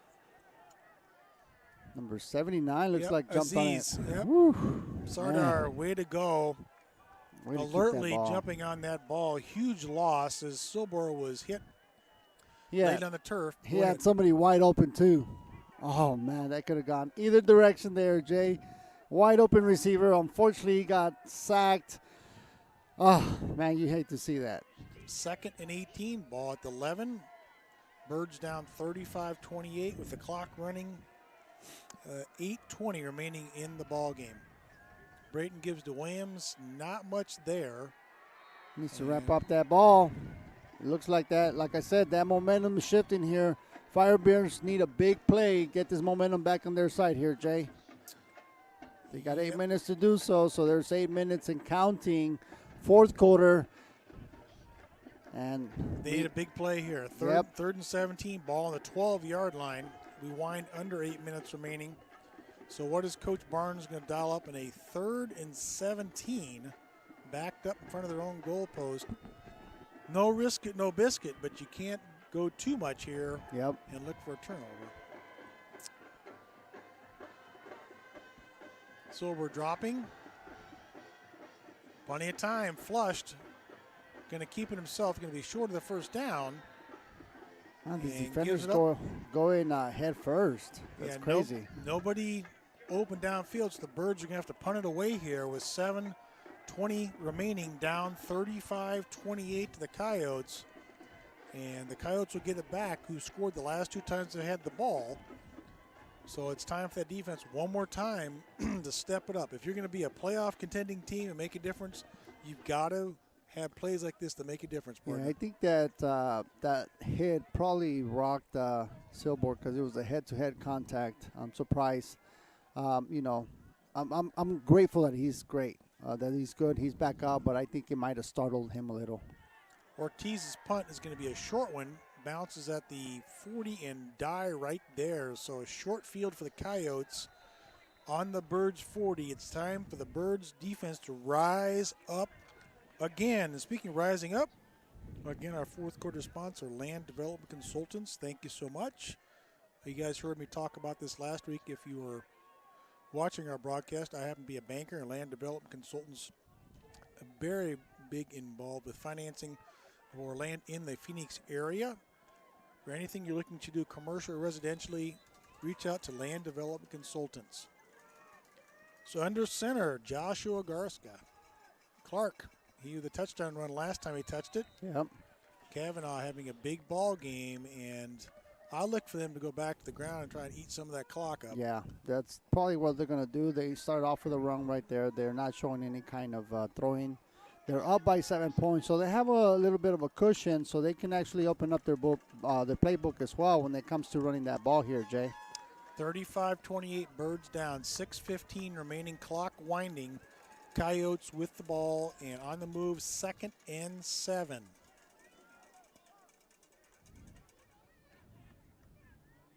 Now Gaska's ready. Clark again, bounces the outside.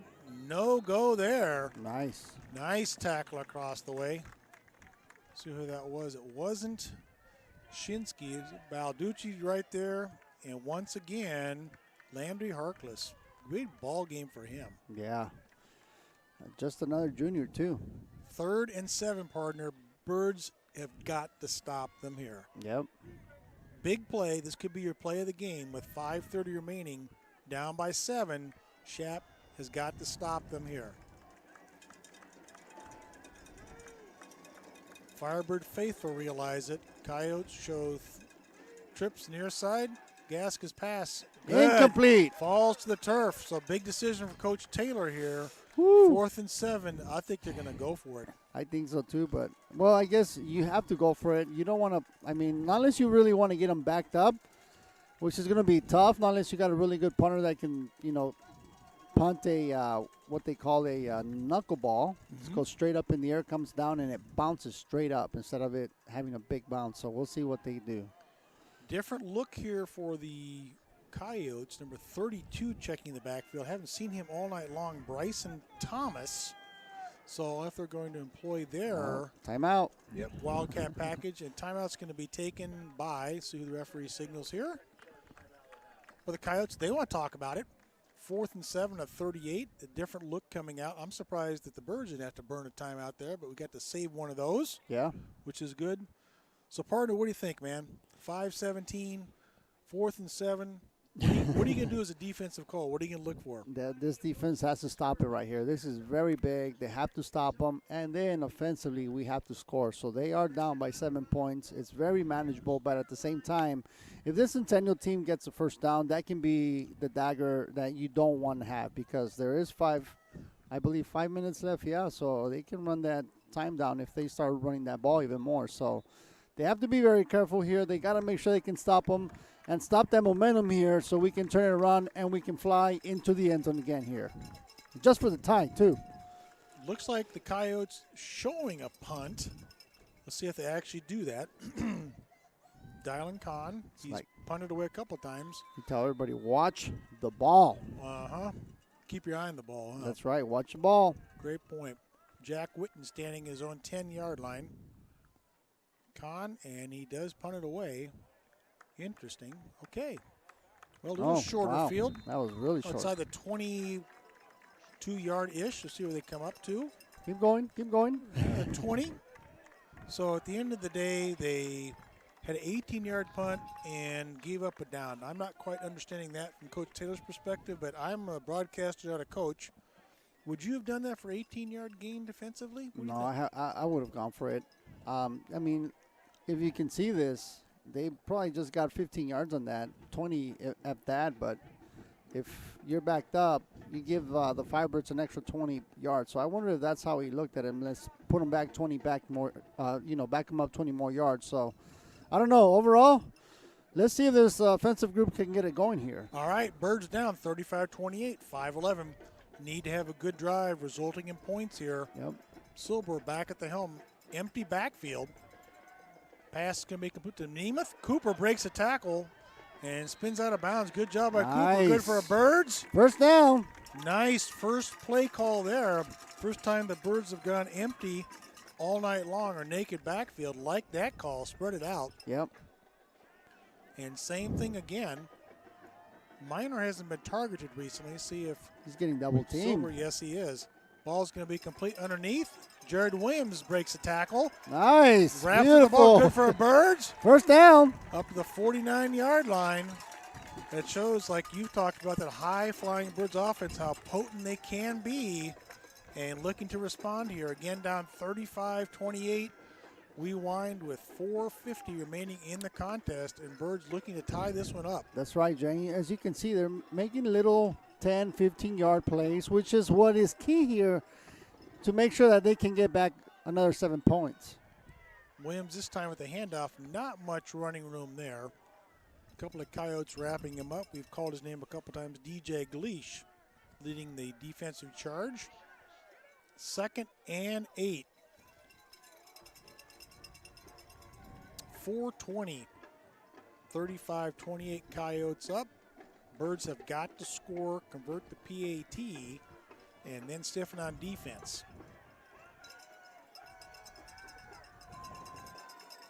Brayton drops all kinds of time. Fires, has a man wide open. Pass is going to be complete. Looks like it's Nemeth again. Cooper is about 1 yard short.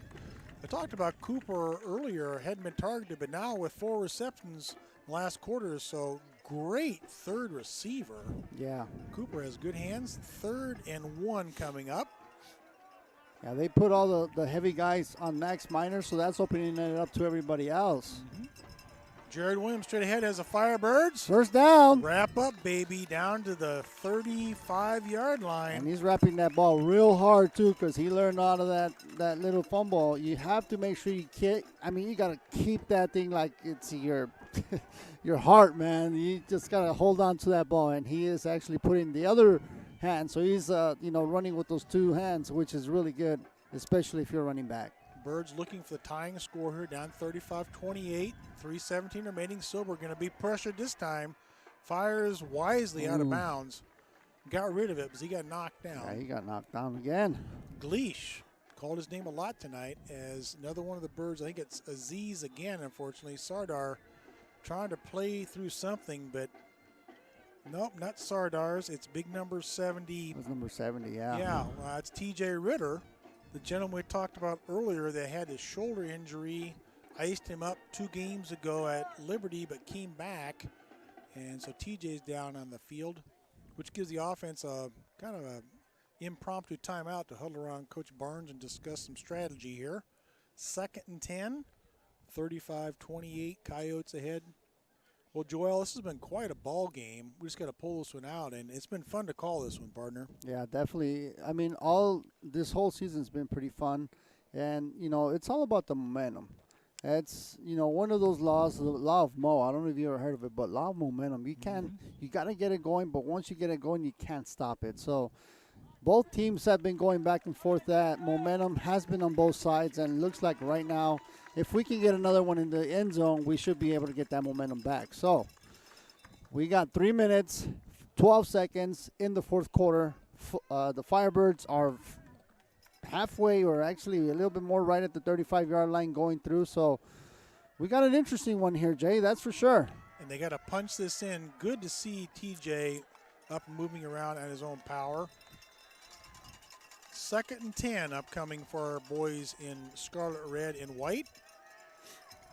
Have to punch this one in. Plenty of time still. Brayton, little play action. Pass. Oh, almost intercepted. Picked off. Wow. Dangerous one there. Bryson Thomas. Wow. Linebacker had his hands, but in and out means 3rd and 10. This is definitely 4th down territory. Yes, it is. We have to go. We have got to get this ball in the end zone. So, in effect, 5 yards is halfway there. What does Coach Barnes dial up here? We shall see. Williams to Nemeth. A little trickery. Cooper fires. Look out. And going to be picked. They can see that coming. Oh, no. Yeah. Contended for Hamilton, and Cooper's pass be picked up by Rashawn Adams. Yeah, that was a trickery play, which did not go. He was well covered. It looks like there was almost 3 guys back there waiting for that ball. So, unfortunately, didn't go quite the way they wanted to here. I thought Jared was going to take off. He had all that real estate open over there. I thought he was going to go on and run it. Yeah, and you could see, unfortunately, when the ball was thrown, like you said, in a triple coverage, and it was almost like a fly ball. Yeah. So the Coyotes take over, up 35-28, 2:58 remaining. Ball at their 14-yard line, and they will probably keep it on the ground here, forcing the Birds to burn a couple timeouts. They do, and Clark breaks to the outside. He's going to take it to the house. Oh, man. Just like that, huh? Kavanaugh Clark, he could be caught. One bird to beat. Oh, Clark, he almost caught him. Clark Jeez. takes it to the house. A 86-yard burst to the outside. Those big plays have stung the Birds all night long, and that's that was a big one. going to be the Huge first nail one. in the coffin. Yep. Yeah, that interception just blew out the momentum here. Everybody's got their head down. I mean, that couldn't got any worse than that there, Jay. I mean, this team has a lot more than what they're really showing, and unfortunately, we got the bad end of that one. Kavanaugh Clark has to be well over 200 yards rushing tonight. Unofficially, his 4th touchdown on the ground tonight. He may be up for Player of the Week with this kind of performance against a good ball club like Shap. Yeah. But you have to give credit where credit's due. We do that. That's for sure. The Coyotes are a solid ball club. They're ranked number 3 for a reason. Our Birds have played hard, played well tonight, but are going to fall a little bit short. Down now 42-28 with 2:42 remaining. And next week, senior night, last regular game of the season, home against Pinnacle. Very winnable game. We obviously have to win that one. We win that one 3-2. We can be in the playoffs with a lower seed. Looking ahead, and so all of you, please tune in. We do want to finish this season on an upbeat note, make it in the playoffs, and see what we can do to go down the stretch, brother. Yeah. Yeah, tough play, tough break for our Birds with the pick, and then also with Clark then taking it to the house. But that's part of the football game. That is part of the game. Yeah, exactly. I mean, yeah, it all changed after that little hit, man. That hit just totally turned everything around. Getting hit yeah, high, yeah, that was a little defeating there. Yeah, unfortunately. It's a tough one to watch. Yeah, Yeah, exactly. I got you. I know. After dominance on the freshman, dominance on JV, and unfortunately came up short here on the varsity group. See what kind of kick we have. Going to be a bouncer. Capri Hamilton fields at the 25. Looking to get the outside. Drug down. Nice tackle. Flag. Late hit by the Coyotes. You should flag him for that. Absolutely. Brought down by number 26, Marvon Green. And another Coyote late with his hit. Going to be flagged on that. The guilty Coyote, Seth Jalovic. So that should be another 15 on top of that for the Birds. Down 42-28, 2:37 remaining in the fourth.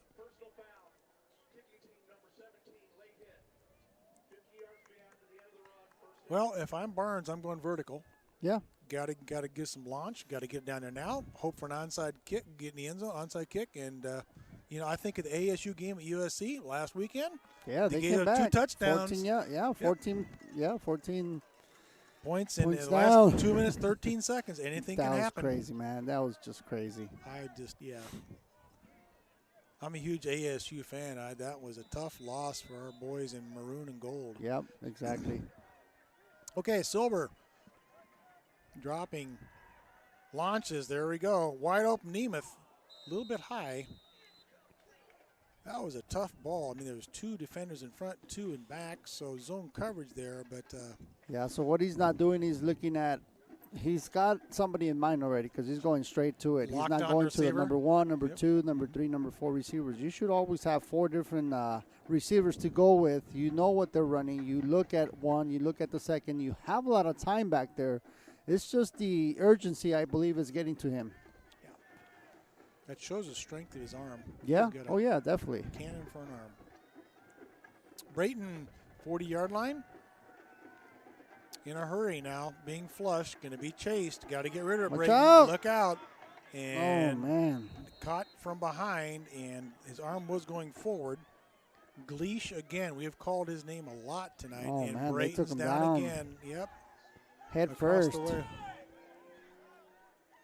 That looked like a clean hit to me. Nothing dirty about that one. Just chasing him got him down. But Brayton was extending his arm to throw and got hit from behind. Yeah, he did.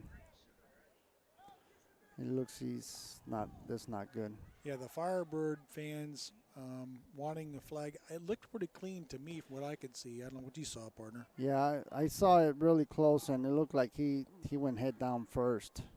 Was his head hit he first? Was, yeah, the defender grabbed his arms, and he couldn't catch himself, so he went face first, and that looked like it hurt. Hopefully he's okay. Exactly. We always want the best again for our Birds, and this is a tough situation. One of the things that I respect a lot about high school football is you see the players on both sides. Kind of shot Joel's got there for you. Our Birds and the Coyotes taking a knee out of respect for the, on this point, Brayton Silbor. Coach Barnes walking our way. They're tending to him across the way. No, Coach Barnes is still down there. He's over right now, isn't he? Yeah, he's still down there. Okay. So 2:24 remaining in the ball game. Birds down 42-28. They're tending to Brayton across the way. And he's still down. I'm not going to say much right now. We'll just let this speak for itself. It's not the way we want the game to end either. No.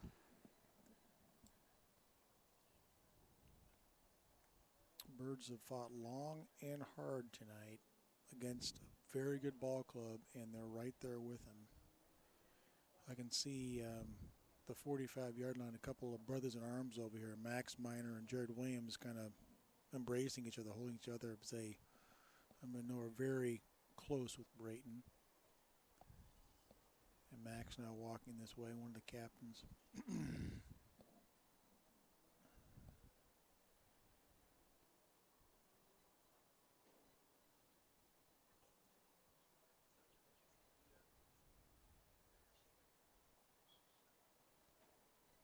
I see Coach Zoo, the defensive coordinator, slowly making his way across the field. See if there's anything he can assist with over there.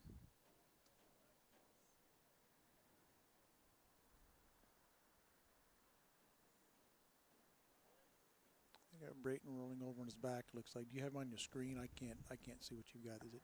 Yeah.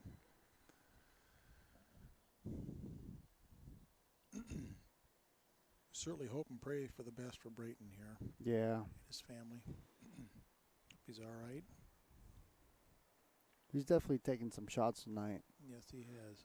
The frustration on the Centennial team has definitely shown, and they were going hard. I mean, they've had. I don't agree with it. They lead with their head when they're going to the quarterback. That's not the way you do that. This is a sportsmanlike sport. You have to be good. You have to make sure you're doing the right thing. If you want to hurt somebody, this is not your sport. This is not to hurt anybody. This is, you want to make a good tackle. You don't want this. Yeah, it's just unacceptable. Looks like, are they working around his neck? Can you tell there? Yeah, they're holding him. Trying to stabilize him there. Looks like it from my naked eye view, so.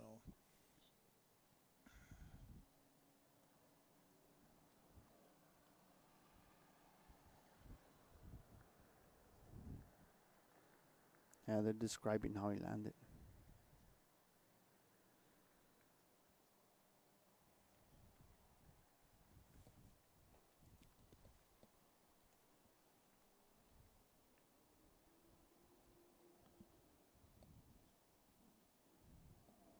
The most important thing is Brayton's health, of course. Good to see them setting him up. I can see that. That's a positive sign.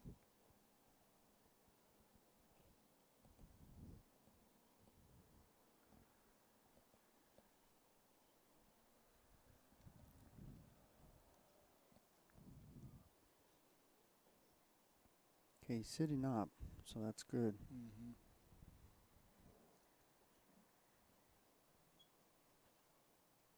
So at this point, do you call the game? No, they don't. They won't. They won't call the game, but it's tough to watch that, man. And it's very tough. I feel for his family. Yeah, definitely. They're over here pacing back and forth. Anybody getting hurt. You don't just you don't you don't wish that on nobody. Oh. It's tough to see, especially when it's your son. You see him down there like this. You're thinking the worst. As a parent, you just want to know what's going on. Mm-hmm. Well, very positive signs that he's up. First, they got him to turn over, and he is sitting up, which is good versus being prone on the field. Yeah. Let's look for small things here. And again, folks, if you've been watching this ball game or tuning in, the Birds down 42-28, 2:24 remaining, and Brayton Silver took a very hard hit and is on the field across the way, sitting at the 45-yard line.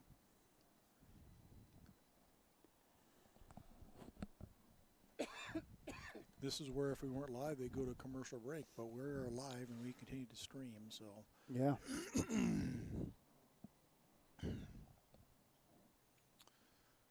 Looks like the Coyotes bring a cart out here for Brayton.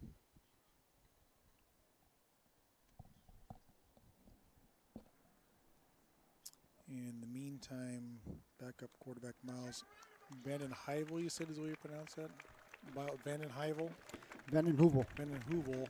Warming up. Vanden They've Heuvel. got him. Good news, they've got Brayton sitting on the cart. That's very good news. Again, our hopes and prayers that everything is okay with him. First and most importantly, the game is secondary. His health is primary. So Birds will be faced with, where are we even at in the play clock? It looks like a third and about 3rd and 10 upcoming here. Cart coming across with Brayton. This is all very positive versus having him still be down in the field. I'm thankful for that. Yeah, it's good to see him back up. So Birds do have to finish the game here. Vandenhuyvel will be at the helm, faced with a 3rd and 10. Have to finish this one out. 2:24 remaining. Birds down by a couple touchdowns.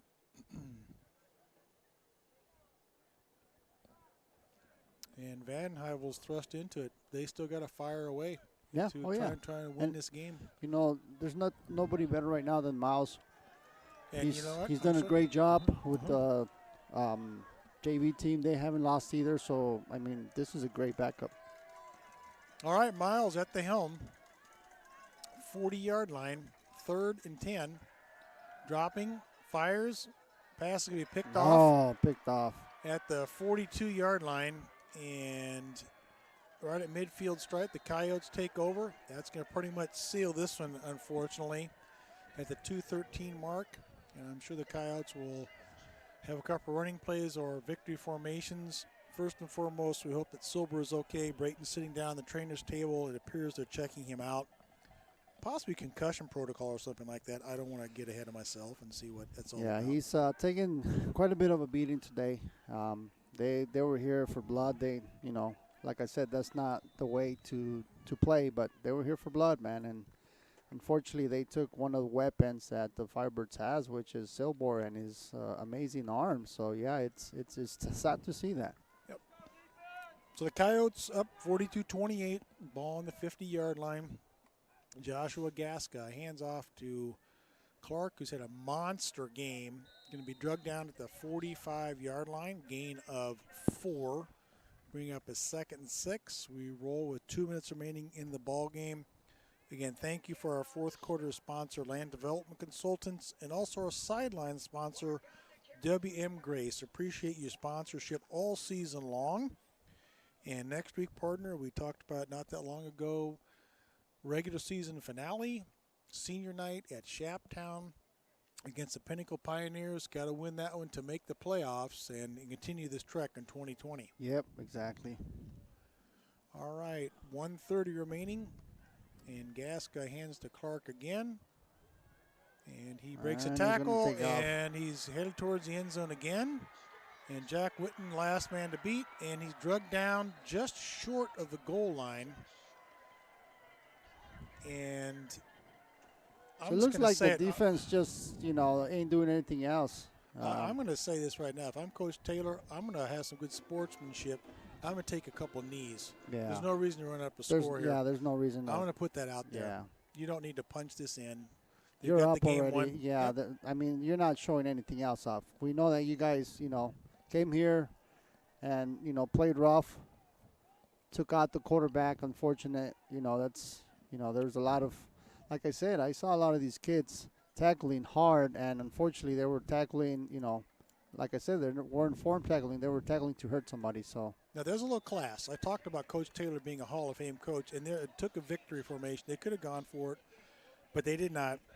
That's going to be the last play of our ball game, maybe one more, and Birds are going to go down 42-28. But your overall thoughts on this one, part of the Birds really showed up and played hard. Yeah, and you know it was impactful when Braden went down that big hit he took. That was a game changer right there. After that, the whole momentum, the morale, everything just totally went downhill from that. It was unfortunately, and so Firebirds are getting out here with a loss against the number 3, you know, very beatable Centennial team. Yeah, Birds are going to go to 2-2. Sorry to cut on their partner. Nope. And next week, going to have to win to make the playoffs. They played hard. They played well tonight. We're ahead. Came back. Unfortunately, like you said, Brayton's hit, I think, changed the momentum. They're going to lose 42-28.